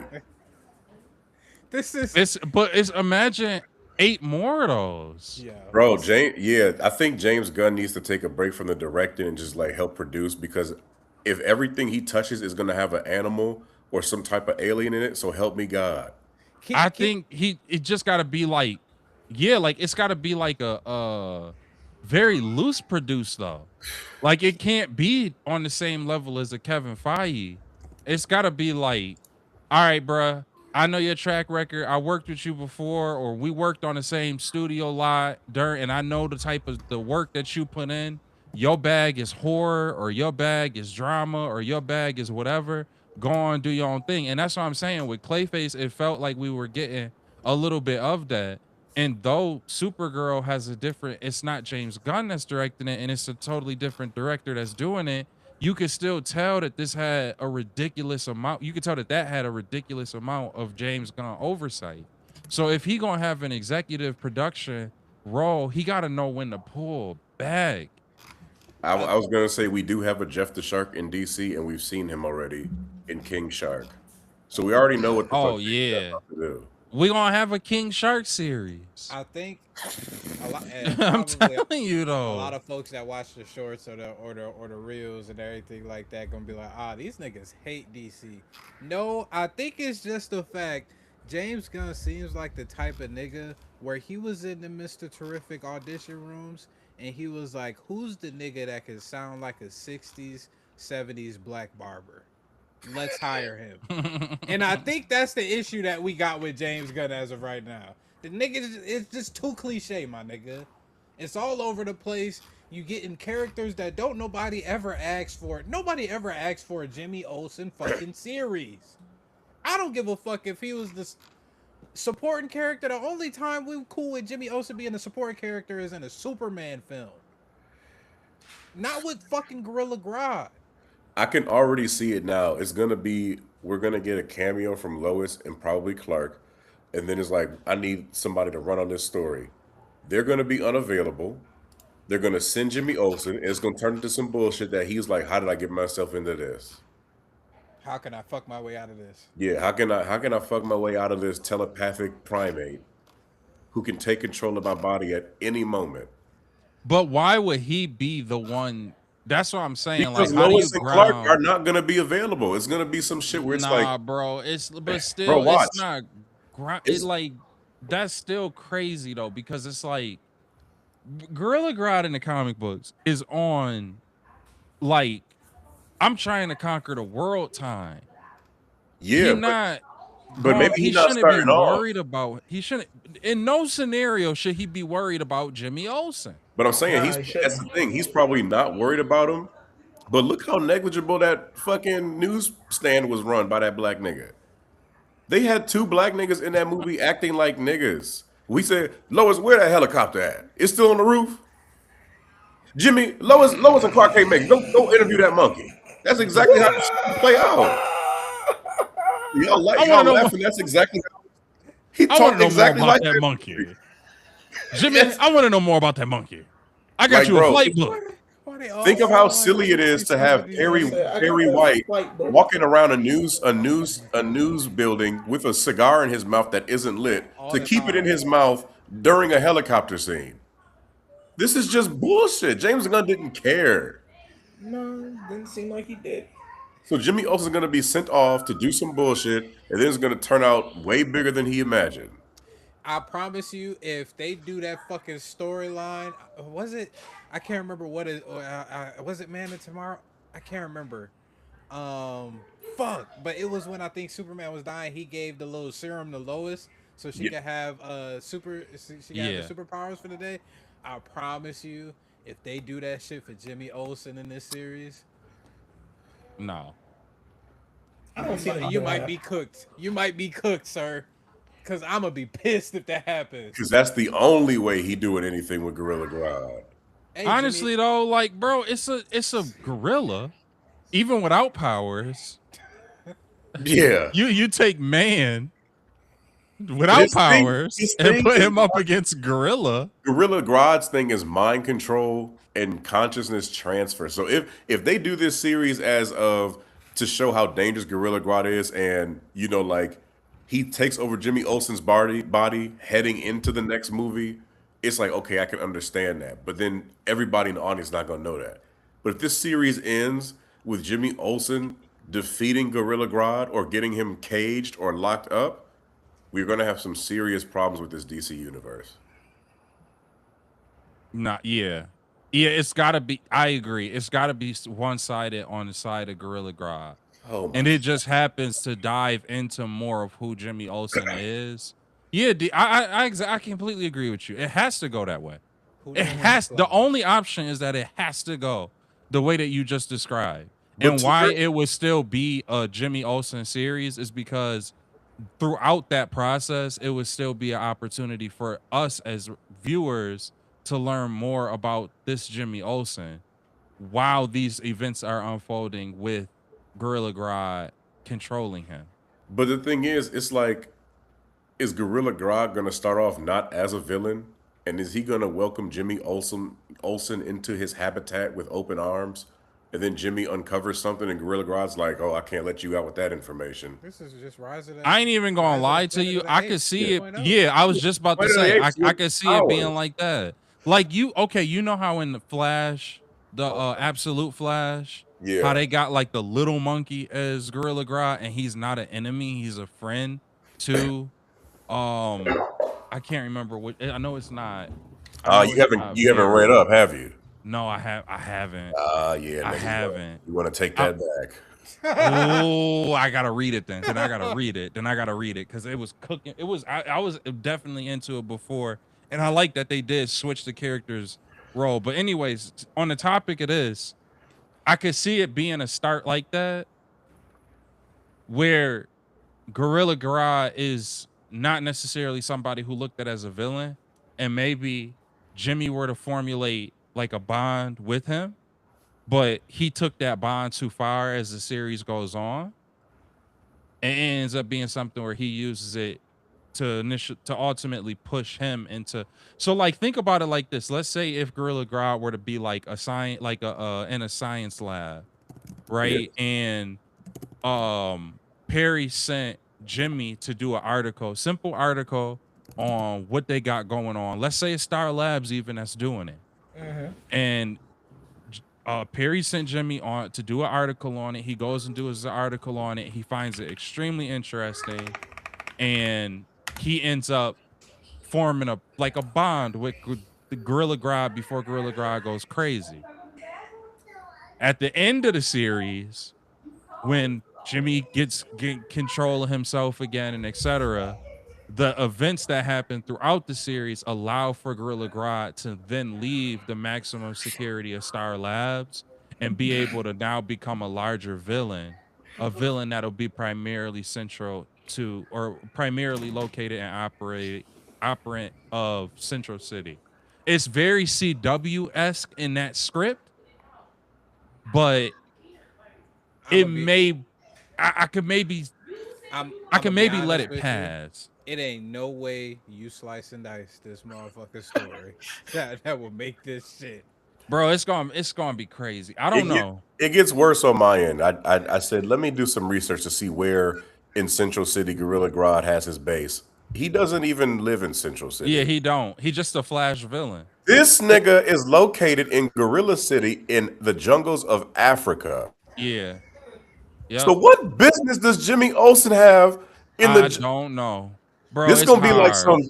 This is gonna be like Coney 2012 journalism. Oh my goodness. Some fake ass, bro. I don't understand That's what they're going crazy. for because the jungles of Africa. You know how big Africa is. Yeah. How Africa. is How did Jimmy Africa? Olsen just so happen to stumble upon this nigga? Yeah, because how Perry ain't sending them to Africa. And now he fucking on the Africans too. There will be a mutiny. Oh yeah, no, we not doing that. Oh, we not Gorilla doing Grodd that. is gonna have henchmen. They're gonna be the regular African henchmen we see in movies that just stand around with machetes and AK-47s. This is gonna be very racist. To have niggas guarding Jimmy gorilla. Olsen about to get his hair braided like Peter Parker did when he went to Wakanda. Fuck no, I'm not trying to see it. Oh my Dr. god! Umar would like to have a word with 50,000 James Gunn. lashes. And everybody. With each of the creators. This Which one of you niggas was in the room? But and you allowed want to this know shit what to the go sad by? part is? You want to know what the sad part is?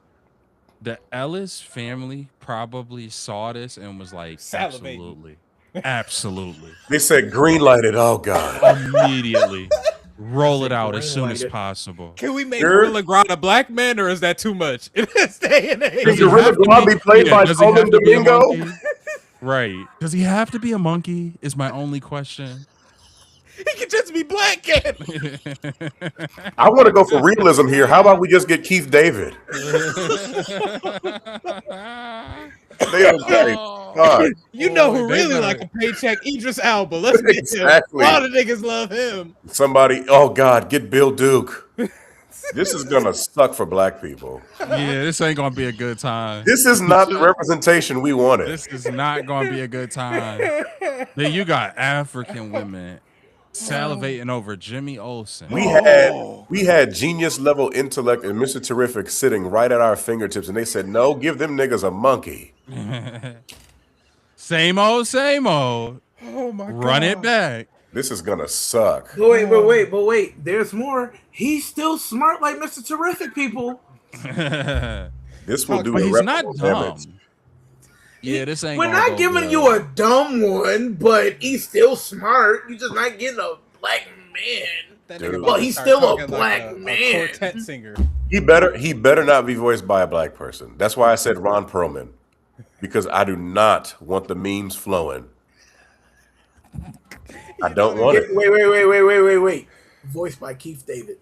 bro. He's got the perfect voice. Oh my god. Keith David has the perfect voice for an intelligent primate that's trying to take over the world for world domination. So And will I- you feel some type of way though? Viola feel Davis type- as Gorilla Grodd. See, that's what I'm saying, bro. It's about to be bad, bro. I don't know. Viola There ain't Davis, no play by saving Viola it. Davis, play by Viola Davis. Because what went on? What conversation was had after Yo, the I Super Bowl had a movie? terrible thought. Say I it. can't say it on the podcast. No, it was that bad. As Say soon as it. he said Viola Davis, no. If y'all I don't know, message y'all. go back to the old It's that podcast. bad. This has been a running joke. No shame to Viola Davis. She's a great actress, a pioneer of her time. No shade to her, but it's just how she's always casted for her roles, man. Yeah, It's she just- overdoes it. Oh, man. Overdoes it. This is no. You know what? They need to get Andy Serkis to play Gorilla Grodd or something. Since he wouldn't play Caesar and all of that, get somebody in a mocap suit. But I Yeah. mean, damn, we've seen the CGI for Gorilla Grodd in the Flash. I don't know what we thinking. I don't know what we think we're gonna get from this. Who the nigga that played Thanos? I think he'd be a nice Gorilla Grodd. Josh Brolin. Peep Someone, the, hold on. A year Peep the ago, studio chat. hold on. I literally just checked this like pending voice actors for Gorilla Grodd. I scroll down, I see Reddit. What do you think about Keith David voicing Gorilla Grodd? I'm like, so y'all trying to double down and send this back 10 years? Okay, Bro. gotcha. They think about this. They saw Gorilla Grodd and they had like 5 names flash, all black. Yeah, They're like Tony Todd, Coleman Domingo, Keith David, Lawrence Fishburne. bro. Yeah, bro. I ain't gonna lie to you, bro. my We God. gotta get rid of this series. If This we got is enough not- money, Morgan Freeman. We know he'll do it. Nino. $5 million on the table. You voicing Gorilla Grodd? Nigga, I'll do it for 500,000. He said, "I got these thoughts, but let." Nigga, what? For 5 million? I pay Amaya. 5 million. I pay my ass red to play Gorilla Grodd. You talking about? Oh, just to add salt to the wound. Supposedly, James Gunn said that this was one of the shows that he pitched before he even got the DCC. I hate this nigga. You Yeah, bro, don't he been sit, waiting on this. you don't sit at home and say I've been itching to do Gorilla Grodd and Jimmy Olsen before He Superman. lying. He's a He's fucking lying. liar. Yeah, he lying, bro. How do you lie like this? Yeah, like How do you know honestly. people look up to you as a director and a producer and just lie in their face and go home and sleep at night? It's like LeBron, but Like a with baby. directors. He get that dog from that Superman film. Come here, little bud, right on the bed. Bruh. Oh, let me chill out because I was about to go crazy on James Gunn. I was about to after he got done cucking, getting cucked by John Cena, live and direct. Bruh. Because he said Creature Commandos was his passion project. I couldn't believe that he did feel that way. Yeah, but it's like, why would you say I pitched this before Superman? Come on, bro. If you pitch this before Superman, I'm like, you're not even serious about this job. Get out of here. This nigga's thinking about all the abstract. We don't need abstract DC characters right now. We need the fundamentals. Like, bro, think about it. Last time we saw Green Lantern was 2011. Then we see one in a Superman movie, and they say, you know what? Fuck it. Give them niggas a TV show. Not a movie. A TV show that's already been shitted on since the first trailer dropped. Nigga trying to pull up 360 no scope like he ain't new to the game. This is Like take it easy. Just do a little drop shot here and there. Aim the scopes down, hard sight real quick. Yeah, I'm just not hopeful. I shit on Marvel a lot, but Kevin Feige would never think of nothing like this. No, no, like for real though. Like he really like if he gonna do something like out of the box, he gonna do like Wonder Man. He gonna do, you know what I mean? Like, and look at the time. He nobody know who this character is. We know that because again, going back to the marketing of it all, if he had more confidence that it would be a series that will work, he would have threw a lot more marketing dollars behind it. But he didn't know, and it was a shot in the dark. But when he do shots in the dark, it's things that like it's like, okay, yeah, it's like people could get behind it. Like Guardians of the Galaxy, that was a shot in the dark. But that was calculated in the sense of like you had a good intuition. Like your intuition is solid. But James Gunn's intuition is all centered around what James Gunn would like. It's Like, just bruh, not. like you think about that. Like, think of how stupid this sounds in Marvel. Like, if we got Iron Man 1, and then we got like after Iron Man 1, Kevin Feige's like, all right, I got it. We're doing Pepper Potts and Craven the Hunter TV series. Yeah, Niggas will like be like, yeah, what? pack it up. Because what are you doing? Right. What business does Pepper Pot have to Get do? out of there. Pepper Potts have to do with Craven the Hunter, and this is what we have. It's time to go. And that's it's a fact because if we look at Marvel's lineup too, Oh God, how many obscure movies, like if we count Guardians as like one character in a sense, right? yeah. How many obscure characters have we gotten from Marvel versus main characters, 50 plus, 60, 70 plus year titular characters? It's only been like what, 2? Thanos To was probably like, one of them. Oh, Moon Knight probably. Yeah, I say okay. like a Moon Knight. Okay, maybe max 5? Probably. It's not that many Yeah. though. And how many main characters have we had? Like 50? Yeah, bro. Like this shit is. That's that's way better than like 2 to 4. Mind you, we've only had Superman. Not even a main Green Lantern like Hal Jordan, John Stewart. We've had Superman, nigga. We have Blue Beetle, Creature Commandos, and Peacemaker. Yeah. We are off to a terrible start. the other main character. Supergirl Black isn't man. even like Hey, again in okay, comparison. okay. So you would consider Christian Commandos a bomb? I didn't No, say I it was. wouldn't say that. I'm saying out of all the obscure characters, like if we're building a team, Ah, like how Marvel right. built Iron Man, Hulk, Thor, Captain America, it's like, yo, you're building like a team that complements each other. This is like Superman is like 2007 LeBron taking some bullshit to the finals. Because why the fuck do we have Creature Commandos, Blue Beetle, and Gorilla Grodd after that? I'm weak. And then a villain in Clayface, Oh my god. Supergirl, who I would more or less say Supergirl not popping up in anybody's top 10 list. Nope. Yeah, supposedly the sales, opening box office weekend sales are not looking too hot or They as good. expected. Spider-Man Good. is already at 40 million. Yeah, I'm one of them. Because Speaking of which, I gotta Spider-Man get my ticket. is a titular Marvel character. You're right. That's why, like, All right. We've been yes, beating- yes. we've been if you beating look up on at, these niggas too if you, long. but if you look at Guardians of the Galaxy, when the first one came out and nobody knew that they actually were gonna like it, that was probably at that point, because you got to remember that was still before all of the downfall stuff that happened with Marvel in terms of content. Yeah. That was probably one of their worst opening weekends. Right. I wouldn't be surprised because nobody knew who the Guardians of the Galaxy was. Marvel, Guardians of the Galaxy. That's not Daredevil.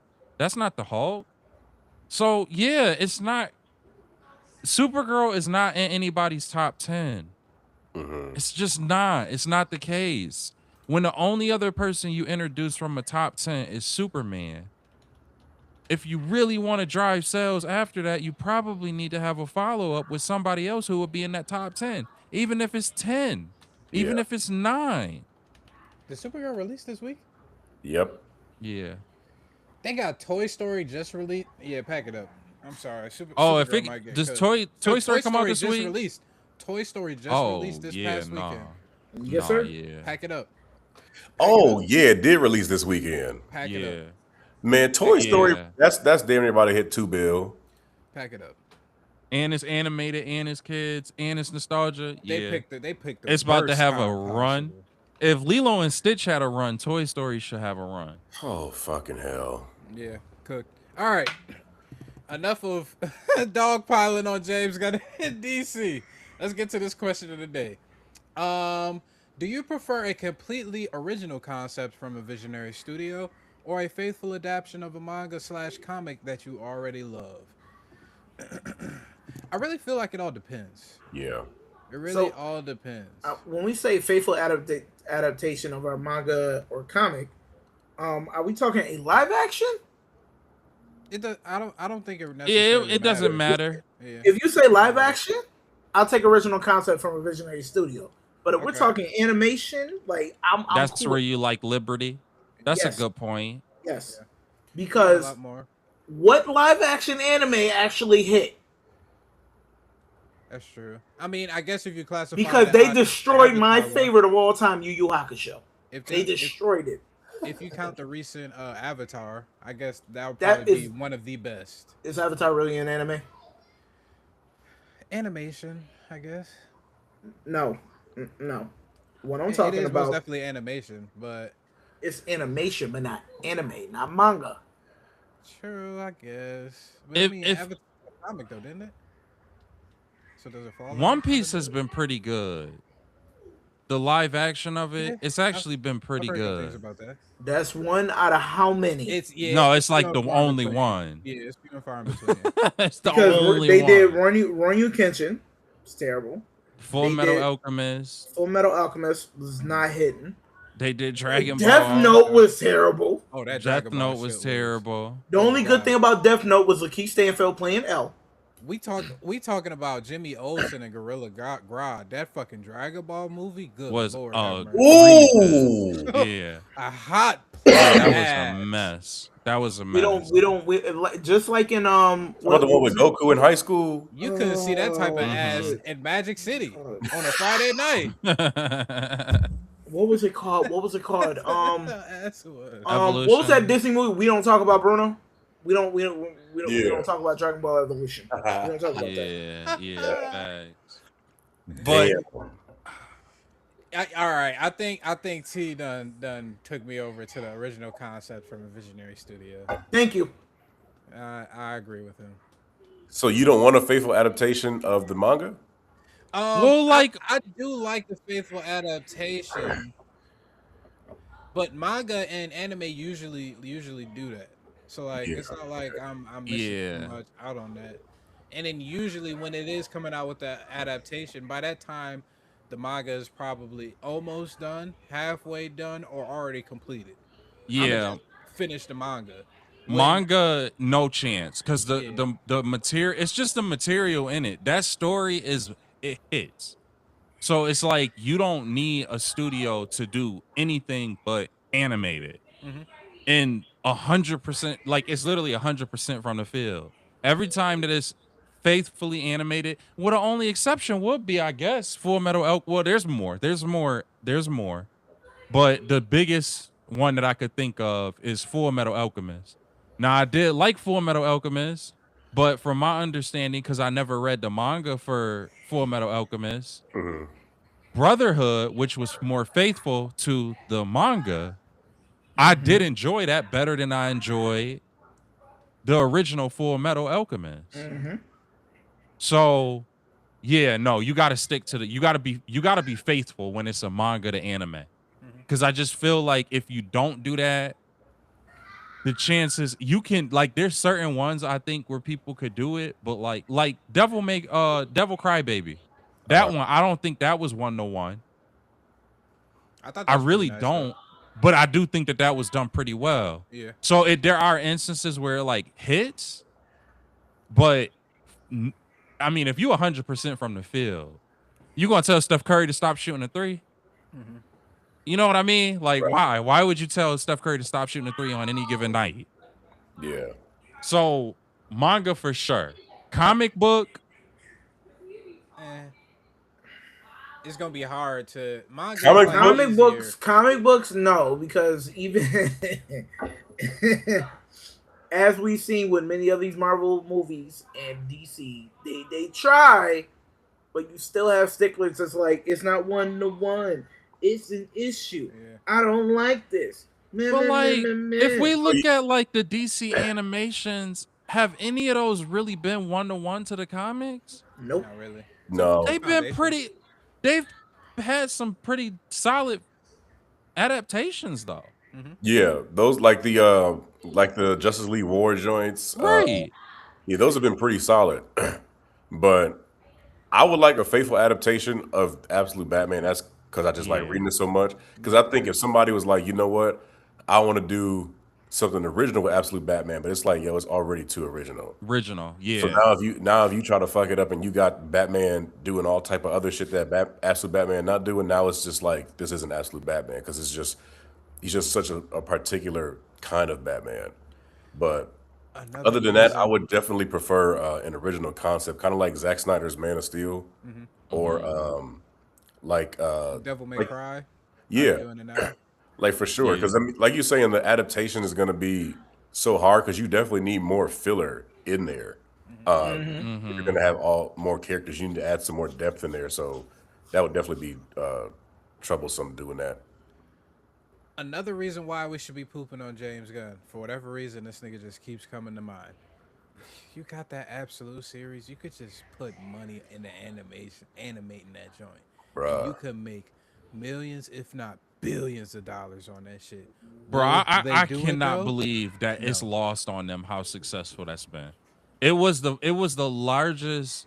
Absolute Batman was the most successful run that we've seen from a comic book in like this century. Yeah. I don't understand how that's lost on anybody at Warner Brothers slash You DC. have you have a animation company like Mappa salivating, nigga, barking at the door, ready for the opportunity. You want us to animate Absolute Batman? You damn Sure. skippy. This is the Yeah. first time you American niggas ever made something to the caliber of manga that we create. Wait, what does Mappa do? They do JJK? JJK. They do a couple of other joints too. JJK. What's Did they that do one Dan to joint? Dan? They did Dan to Dan. Hell's Paradise. Yeah. I'm trying to figure out what animation Chainsaw style I would Man. want. Yeah. What animation style would I want for Absolute Batman? If you get in Absolute one of these Batman. Japanese studios, I'll be happy with anyone that you got. You're right. Because then the Honestly. only thing comes, it would be the voice acting. Do not get no A-list celeb doing no damn Batman. Like, do not focus on the Nah, go celebrity. get a voice actor who is in voice acting. Who Entrenched get in that game. Because yeah, I'll whether tell it's you what, video games, whatever. if Absolute Batman really was animated by a studio like Mappa, and they used Japanese voice actors for like that shit would be so popular. Like it would be insane. James Giff. To hell with Gorilla Grodd, Jimmy Olsen. But I don't even know how much that shit gonna cost. Give like 200 million to Mappa to do Absolute Batman, and then you can you on autopilot.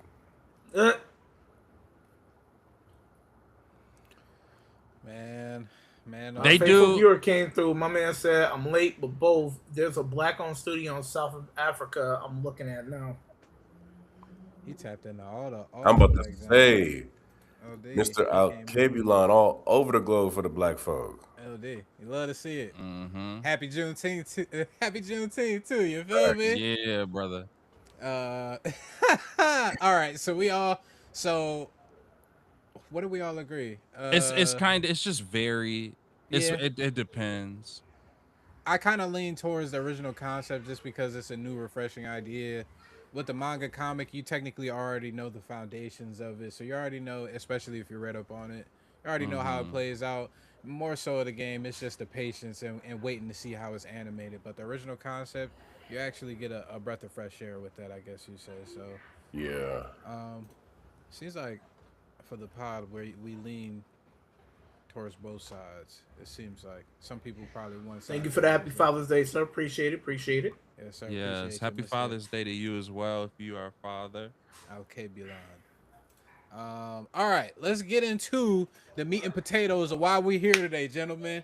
We got the main topics in here. We got 2 new trailers for y'all for 2 series that you already know we are super tapped into, and I'm pretty sure y'all are tapped into as well. First, we're gonna start off with this anime real quick. I think we're doing the JJK first. Yep.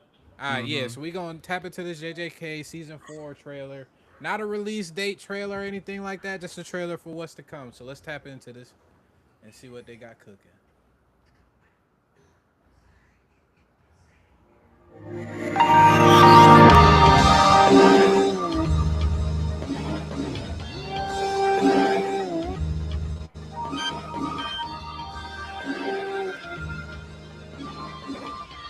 黄金ルール追加死滅回遊を終了するみなぎるボーナスで飛ぶぜおいあんまワクワクさせんなよ That's true. 私には何が見えていない It's sometimes it 直 works, してや sometimes る it doesn't. すべての不幸の中心はお前だ断じて有事じゃないお前誰だお前たちはどうして普通に生きられない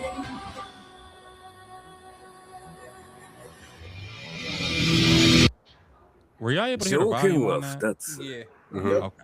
俺が警察と唱えたら That's 1分間 cornerback. 体を明け I didn't see 渡 this すこと part. Oh, yeah. そしてあーこの約束を忘れる That's こ him と in Megumi body, ain't it? Spoiler alert. I don't think it was just yet, but a lot of people are speculating that it might end. This season might end when Gojo first gets taken out of the prison realm, whatever the fuck that shit is called. I can't remember. Yeah, nah, that joint looked crazy. How they got what's his Do y'all feel like Akari? it's a lot of slop coming from Japan and Asia lately? A lot of slop? I wouldn't say that.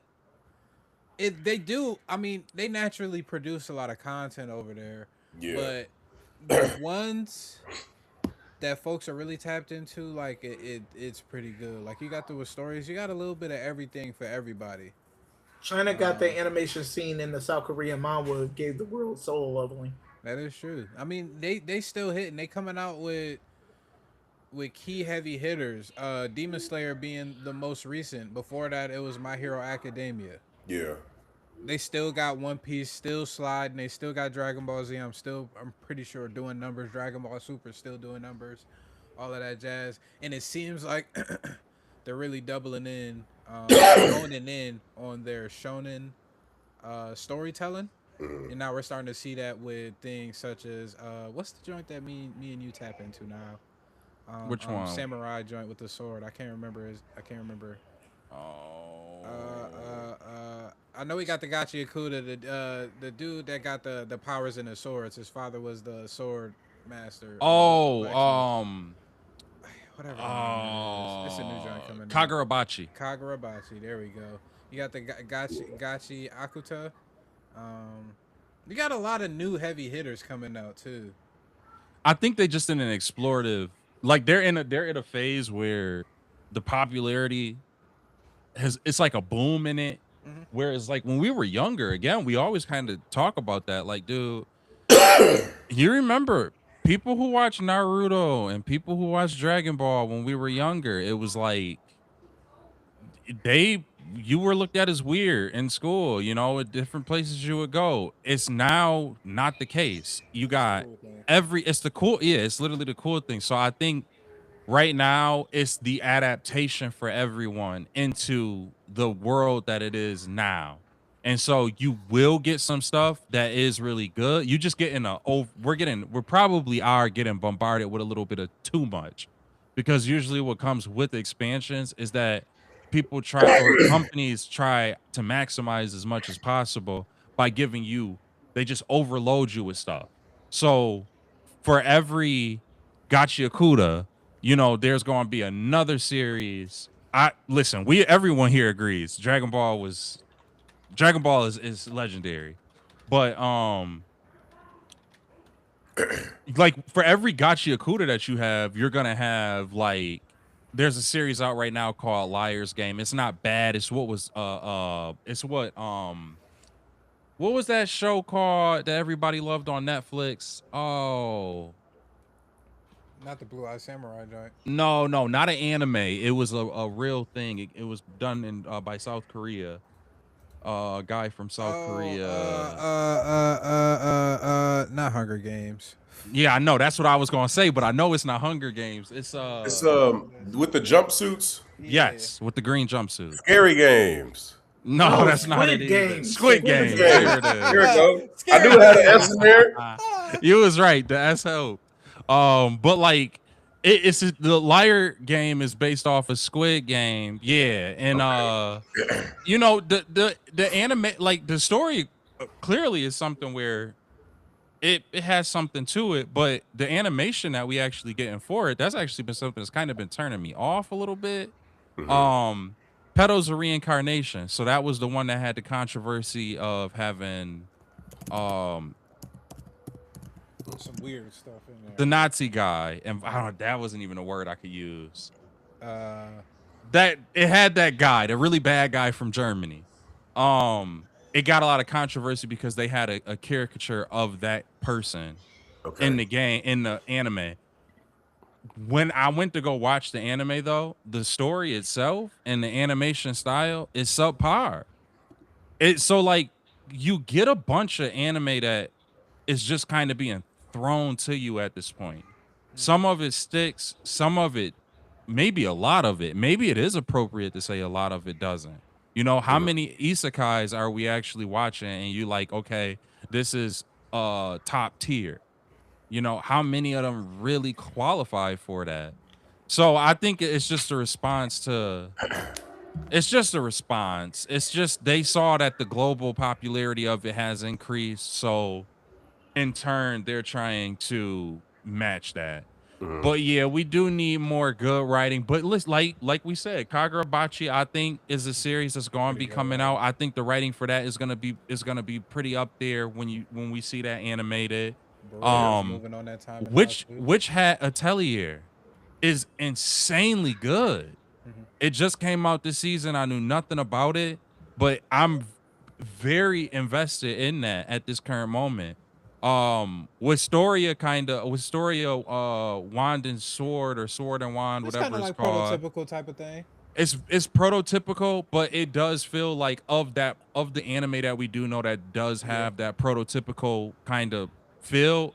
You know what's the upper echelon of it, and you know what's not. And it definitely does feel like it's within the upper It can reach echelon. that upper echelon, yeah. Right. So they're like we'll be getting some. They're gonna be coming. It's just you gotta weed them out because There's so much saturation in animation at this current moment. Yeah.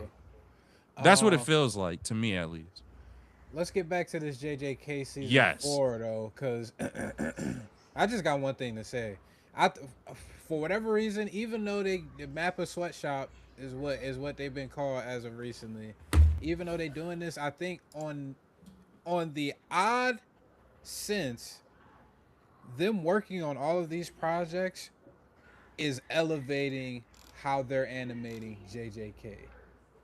Because how we are seeing this cursed energy, how we are seeing Hikari's techniques and everything, how we even seen the animation from last season and how it jumped from the season prior to, it's just leaps and bounds, it feels like. And it just keeps up and up the ante.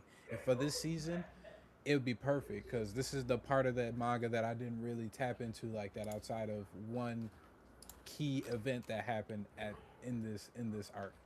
So yeah, it's gone. Like I know everyone was kind of joking on it last season when we were in that room, like the white room, with Tengen.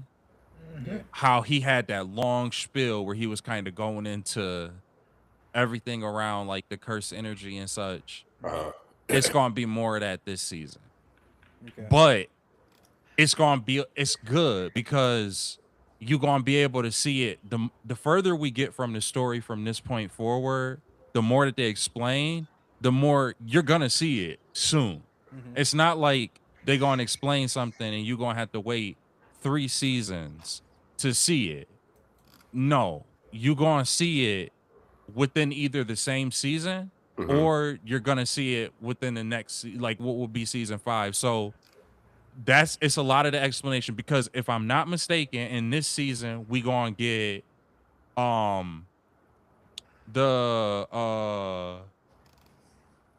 I'm gonna just say the fight in Tengen's base. We get that this season.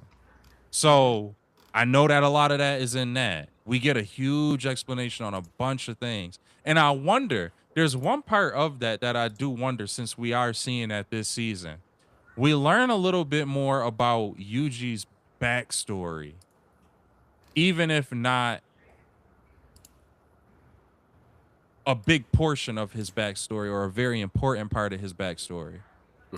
Do they flesh that part out more in the anime? I think they do. I think how Gege was sick leading to the end of JJK. Yeah. And how he just couldn't flesh out a lot of shit. I think this is their opportunity, Gege's opportunity at least, to be able to flesh it out a lot more and everything like that. Yeah, that'd be dope. But to Rob's point, I thought the trailer looked great. Like the first 2 seasons, I thought the action was cool, but I did have some gripes about it. I was like, okay, the animation could be a bit better, but the colors we're getting in this, the art style, it's like, yeah, this is shaping up to be OD right now. Yeah, they showed development in season 3, and I just think we get more fights in season 4 for you to really see that development. Yeah. Because that whole Yuta in season 3, that whole Yuta triple fight thing going on. Yeah. Ooh, that was good. Yeah. Hey, Mr. What? How you pronounce it? Alkabulon. Alkabulon. Hey man, if you ain't think anime was cracking, wait until Mappa puts that goddamn Sukuna versus Gojo fight on the big Yes. screen. I ain't ready for all that. Nigga, we seeing They can leave that part alone. 1.5 billion, Is that season 4? I ain't watching that. I think we think no, that's not season 4. We think that's gonna be a movie. That's gonna be. I think Yeah, how that'd be dope. how people were unpacking this trailer. It seems like they're ending it as soon as Gojo gets taken out of the prison realm and he gets asked if he can beat Sukuna, and he'd be like, "Nah, I definitely win." Supposedly, people were thinking that that is when this season. I can see that. And I'm if telling that you now, happens, I'm not watching it. I will not be watching Sukuna it. versus Gojo is right around the corner, and Yeah, boy, oh boy, I Yeah. tell you, I'll be one of the viewers that will not be watching that. You're not gonna watch Ooh. Sukuna vs. Gojo? that nigga don't want to. Yeah, I ain't gonna. I Spoil know. It. I ain't gonna spoil. It. I ain't gonna spoil it. He not trying to see that. T, don't be. He not trying to see that. Nope. I already saw it. I already saw it in manga form. I don't need to see it animated. He Animation not a real ride or die. Oh, it's gonna be 10 times worse animated. I 10 hope. times. yeah. Oh yeah. Why you think I'm not watching it? Oh yeah. 10 times worse. They Yo, gonna have, that I was entire like, nah, I'm not reading JJK. Yo, for that. so where would the movie end? Would the movie end with the fight with the dude who as soon Hikari as is the about end. to fight? at the end of the Gojo Sukuna fight. Oh, It so would then end- we it pick would up end, the. It would end the way we know it's going to end. That's exactly how I wanted to, Yeah. because Mhm, the It will next end with season, so tragedy. because if that's the case, season 5 mhm, is gonna open with that lightning dude. mhm, Yeah. Yes. mhm. So you And think that's we gonna can get be in the movie quick. though? Yeah, it gotta be, bro. That's It too gotta big be of a a movie. moment. How That's big a too character big of a Gojo moment. is with the fan base, Yeah. how many that makes people sense. just be riding with Gojo? He Gojo has to take Sensei. up the whole movie, even though it's a fight. No, not It Gojo might Sensei. not even Gojo be a full Senpai. hour fight. How Sorry, many T. people- I mean, you could probably stretch it out to an hour, 45 minutes to an hour. Yeah, because you figure in the beginning of that, like in between that, you gonna have where they go back to the base Hold on. and explain. Do they put this movie in 40x? No, Oh, why? they putting it in all of it. IMAX, all of it. No, You get what would be the I'm point going if live live with we're, direct. In 40x? You're What you literally going- Them slashes. bro, the Oh, slashes. Your little as they're flying through the air, like fighting and whatnot, the seats moving and stuff. Like, come on. Ooh. Nigga, that shit gonna be like a roller coaster ride with Gojo's final move. You When get he whiplash. combined the two, nigga. When you get red, blue, you get purple. It's gonna be shaking up in there like it's an earthquake in that hole. Yeah, nah. Yeah, I'm not like, seeing no hey. 40x seat in that fight.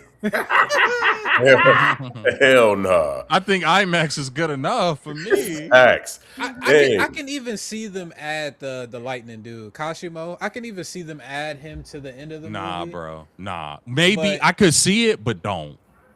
If I if can they see do it, the but movie, don't. they'll have to add new original content to stretch it out for like I an don't hour think for a so. I reasonable time. don't think I do. Oh, yes, though I do I think agree so, with too. you.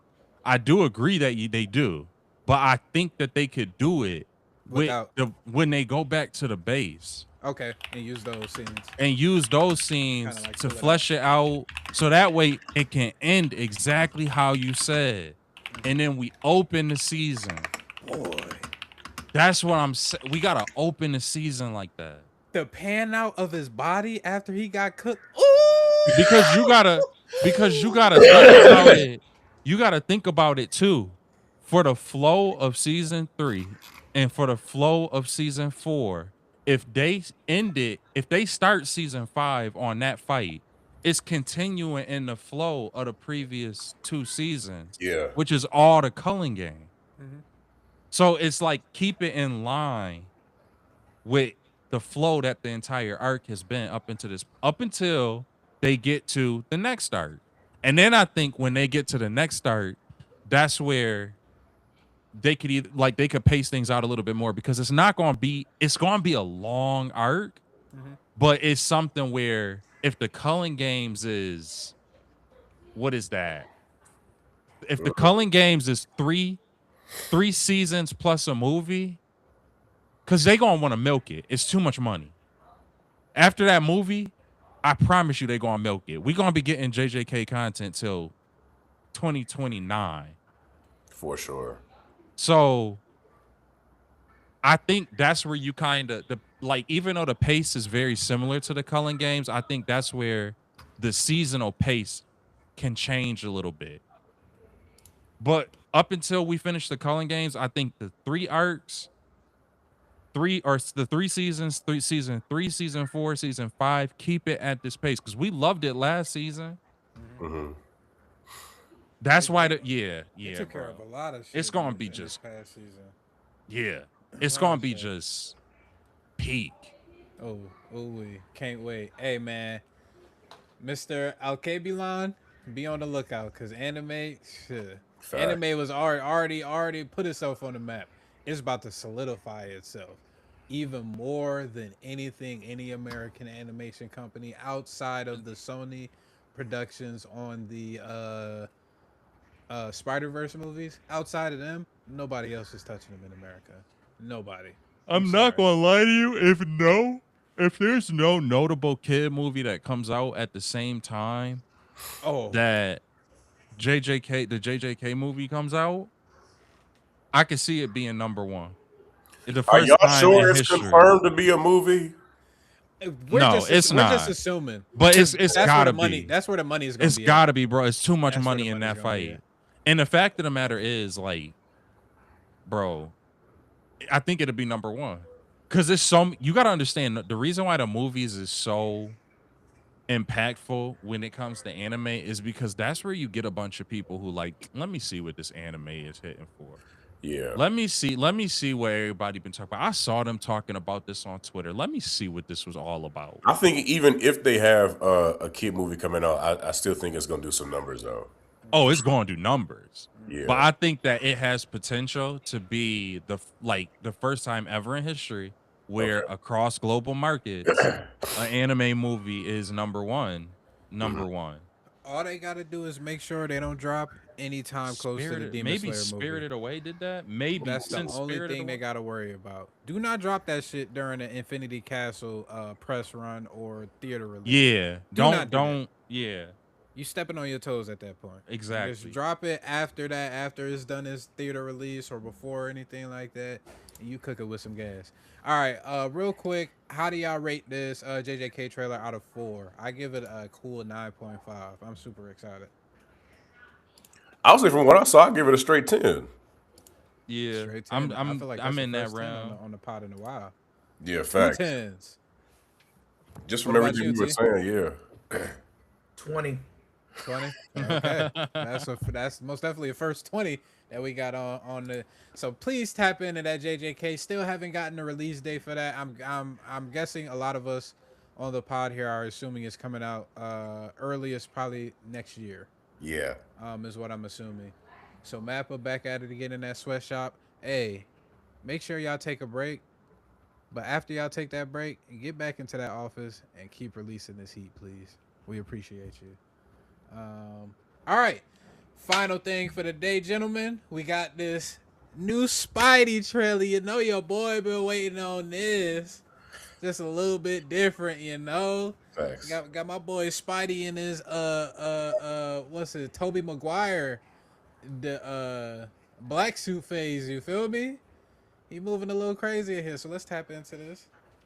Let's get our thoughts. What is happening to me? Did you miss me, Spidey? I'm losing my mind. I am totally out of control. I gotta fix whatever this is right now. Final semester MIT. Y'all can hear, Who do you right? think is actually watching this? Yes, maybe someone. Okay, well, bye, someone.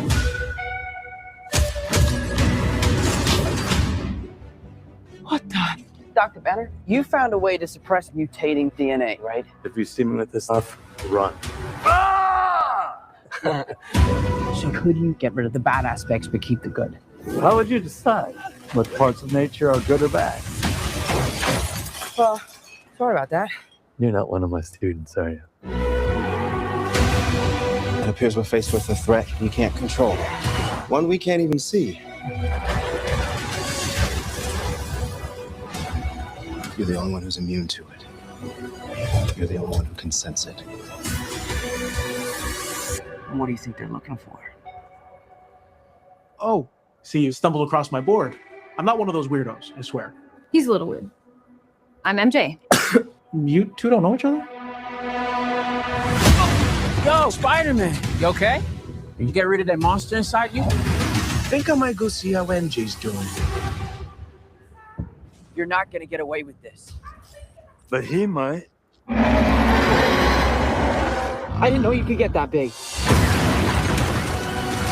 Hey, hey! But you're in danger. You just have to trust me. Fine. This whole thing can get really scary. Who the hell is that? Who the hell are you? Frank, please. I don't have anywhere else to go. By the people who love you. Just gonna let him go himself? I love you because you're you. If you're gonna do something, you better do it now. Never forget that. No matter how powerful you become. I miss you, mate.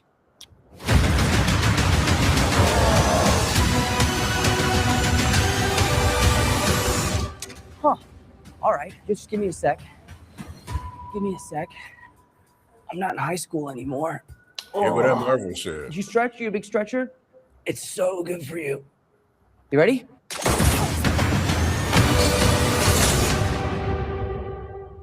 Okay, I'm gonna say it. Say it. So Hulk is really about to clap Spider-Man from behind. There we go. That's up your alley. There we go. Hey, yo, chill. Well, the bad part is I saw that meme earlier. Someone put, I'm like, bruh, y'all really had the time to really Think about that. come up with that. And the thing is, like, when I watched the trailer and I'm like, it didn't even come to my brain. And then when I'm like, I go on Twitter and someone put that, and then I had to go back and watch that. I didn't catch it. As soon as I'm like, y'all really, like, thought outside the box for that one. There's people worse than you. I'm glad I'm not the final boss. I'm glad Marvel took all them Sony niggas in the back room and held them niggas at gunpoint and was like, I promise you, if you show some shit in this trailer that you're not supposed to show, where people get the idea and understand what the fucking plot of the movie was, just like No Way Home, and who the extra characters were, I'ma beat your ass. If I see a hand ninja in this trailer getting kicked by an imaginary ghost that's not there, just like the lizard did in that trailer before for No Way Home, we gonna beat your ass. And Sony actually listened. You know, trailer looked good for real. I know we talked about this in the group chat, but at first I'm like, this mutation thing, I don't think he's gonna be Man Spider, but it's looking like it could be like Black Suit Spidey in some of these scenes, some of these shots, bro. Like when he's falling with his hoodie on, I'm like, why would Peter Parker just be in street clothes falling from a building? And then, because think about it, the symbiote, if done correctly, like how it's supposed to be, can turn into his suit. Like he could change his clothes at any point because of the symbiote, like the shapeshifting or whatever. That should just turn. He falling from the sky with a hoodie on, bam, black suit. It's over. It's over for niggas if he got with the black suit. I'll tell you that right now. Yeah, I think the one thing with this movie, because when I just think about it, you know, we do know that he's gonna show up in Secret Wars, and at the point in Secret Wars, the characters, we're gonna understand, we're gonna have the understanding that this threat that the characters are facing is a threat that they have never faced before, even one larger than Thanos. Right. So with that being the case, it does make sense for this Spider-Man movie to focus on trying to develop his powers a little bit more. And I think that this whole thing with him, you know, having symptoms of a spider, and we see the whole thing with the pupils, I think we only getting a small glimpse of it in this trailer. But I think, like, because in the comic book is happening right now. In the comic book, they're expanding on Peter Parker's powers because Peter Parker has this looming threat of this really powerful guy who he in the near future, we all know he's going to have to fight. That's what's happening in the main Spider-Man comic book right now. I think that is we all know that Marvel has an intertwining with the cinematic universe and the comic books as of the cinematic universe becoming a thing. So I think that that's them trying to get us ready for this idea of here's Peter Parker and an even stronger um aesthetic and setup and power set than you've ever seen him before. And I think the movie is just gonna be doing that, but just for again preparing us for Secret Wars. Because I think every character that we have, every character is gonna need a power up of some sort Hmm. to face off against this doom that they're creating for their universe. This is insane. This is an insanely powerful threat. So I think for but it's not going to be. I don't think that everyone's power up is necessarily going to be physical in the same way that we're likely going to see it with Peter Parker. Like Hmm. I think that for Peter Parker, maybe the Hulk, maybe Thor, it'd be more physical. But then for characters like, because by the time we get to Secret Wars, we really don't know who exactly is going to be in it. But like, let's say if you had Riri Williams in it as an example, she is a premier intellect. I think characters like her and characters like Reed Richards, who we know for a fact will be in it, are going to have intellectual power-ups. I think Doctor Strange will have a magical power-up if he is in fact fighting against Doom. Hmm. I like, you know what I'm saying? So I think Spider-Man is going to be our first viewing of that, of these characters leveling up in a sense. And it, like that part in and of itself, I'm very interested to see. But the overall tone and everything of the film, based off this trailer, is exceeding my expectations. It's I know that it's gonna have certain elements where it's more grounded. I know that it's gonna be kind of centered around the psyche of Peter Parker and the psyche of Peter Parker as Spider-Man. So Hmm. I'm very excited to exactly see how all of that is shown throughout this film. It humanizes it a little bit. I think it's gonna have a little touch of drama to whereas most of the Spider-Man movies have the more overarching touch of comedy. That's gonna be fun to see. Rounded Spidey film with a little bit of Hulk, a little bit of Punisher, possibly Jean Grey, or on the off chance might be a little Rachel Summers. You Yeah. never know.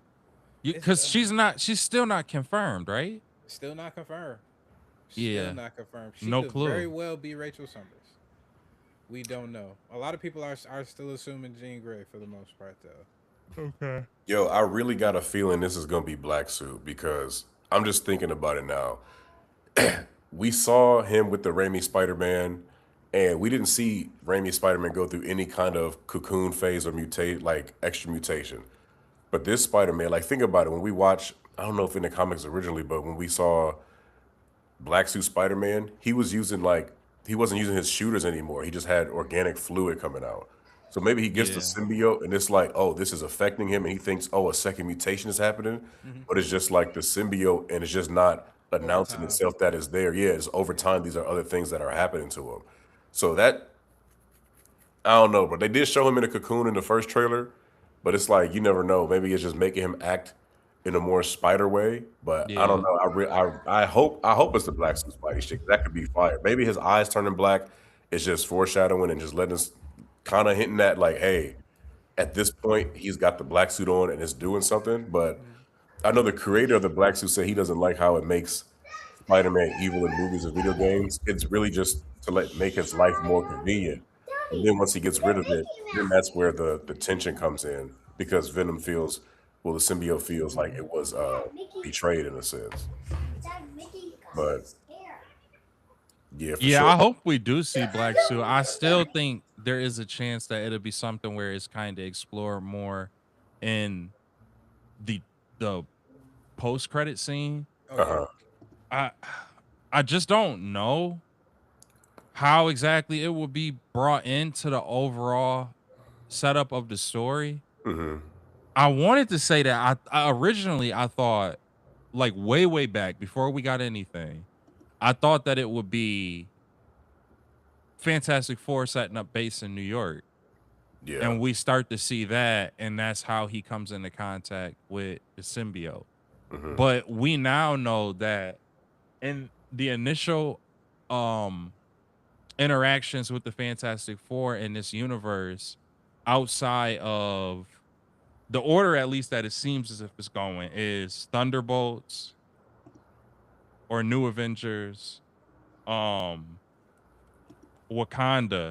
and then ultimately the regular Avengers. So I don't know if that leaves any room for it to be via the Fantastic Four anymore. So I don't know. I don't know exactly how he comes into contact per se with this. I don't know. But I do hope that we do see it, because again, if we speaking on the level of power-ups, especially a power-up to combat something that they've never faced before, giving Peter the symbiote would be a huge help for however you weave him. He does not have, it's not the same Peter Parker who had Tony Stark be a leading hand for him, which is something that I feel like will be explained in the movie. And the Punisher is not somebody who can be that figure for Spider-Man, for the simple fact that for the threat that we know is coming, Punisher is just not a big enough, he's nothing. You know, he's nothing in comparison to the power that Doom is gonna amass. So if Spider-Man is gonna be on the main stage, which we know he is, he's gotta be able to be on par with the heavy hitters. If it's a Marvel, if it's a Wonder Man, you gotta be on par with that. If it's Captain Marvel, you gotta be on par with that. Same thing with characters like Kamala Khan. We're not going to be able to really have her fighting in this threat unless she gets some type of power up. So, yeah, it would be really convenient and helpful if Spider-Man is walking into this turmoil with the black suit. Time is going to also be manipulated. Maybe it's Doom. Maybe Doom does something. Maybe they give us a sneak peek in the trailer of his influence with the time variance authority.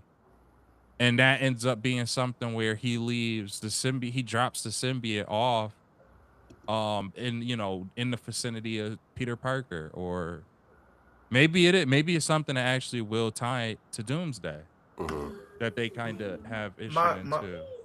One thing I wish, I hope that we get from this movie, not for the movie per se, but like an ending cutscene. You know how like we got the Council of Kings. Let's get a 2-minute ending cutscene of Doom coming in there and destroying every last one of them. Just giving us that Doom is coming, and we know like he's not messing around. Like he takes down the Council of Kings in that last 2-3 minute ending cutscene, and that would be a big pop leading into December. Yeah, I mean, I believe me, I agree with you in the sense that I really do wish that we had something that was kind of like carrying us over into December. I just don't know if the Spider-Man is going to be the thing to do it in any significant way, at least. That's what I'm saying. Just like they always did ending cutscenes that didn't pertain to the movie, but pertain to like the bigger picture later on down the line. We don't have it like. Have they done that with Spider-Man though? No, but what I'm saying is that sometimes the ending cutscene does not go along apply with the to movie. that movie, right? That's what I'm saying. Give us that.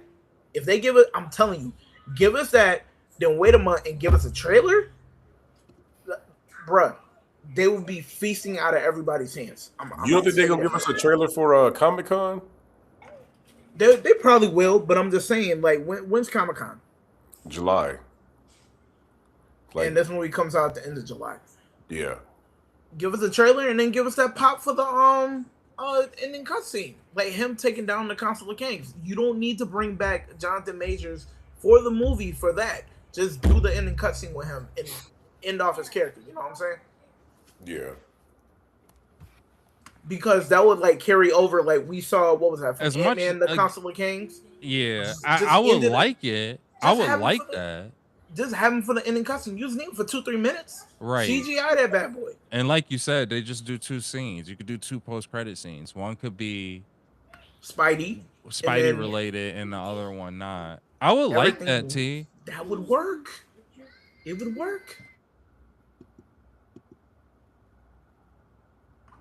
Yeah, Kevin Feige, if you stole my idea, I'm coming after you.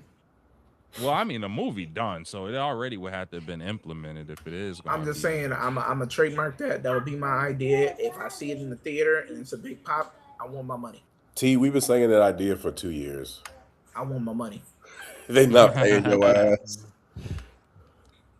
I'm only asking for $25 and pay for my lunch. Yeah. All right, how we feeling? Out of 10 for this Spidey trailer. I give it about 8. I give it an 8 too. Well, I'm gonna give it a 9. I already spoiled myself before the trailer came out, but I'm gonna give it a 9. Yeah, I'm with that. I give it a 9. They got niggas still asking questions about the movie. Marvel, I think, they finally figured out how to stop the leakers from fucking shit up. Right. I spoke too soon. Doomsday leaks. We might have to talk about them Doomsday leaks next week. Yeah. But yeah, we appreciate y'all. Wait, did anybody else have anything else to say about Spidey? No. All right, it was a pretty long pod. Yeah. I'm not gonna lie, 2 hours 25 minutes. But we appreciate everybody who stopped on by. Appreciate everybody who stopped and made comments. Again, please make sure you are liking, commenting, and subscribing on our content, hitting that noti bell, just to let us know what you think. Even if you agree with us, even if you don't agree with us, we welcome all of that in the conversation and the discourse, because you might have some unique variations and outlooks on certain situations that we might not have been privy to, or y'all might have knowledge that we might not have been privy to either.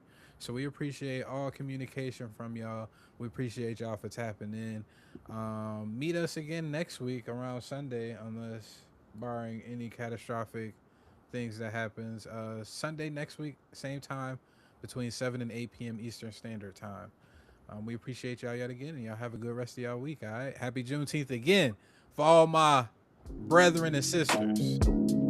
How you cut them off at that point? They can still hear him. That nigga was still upset at the Gorilla Garage in the Gojo versus Sakuna. I don't blame him. It's like I gotta spend $20 of my hard-earned money to see Gojo and Sakuna fight.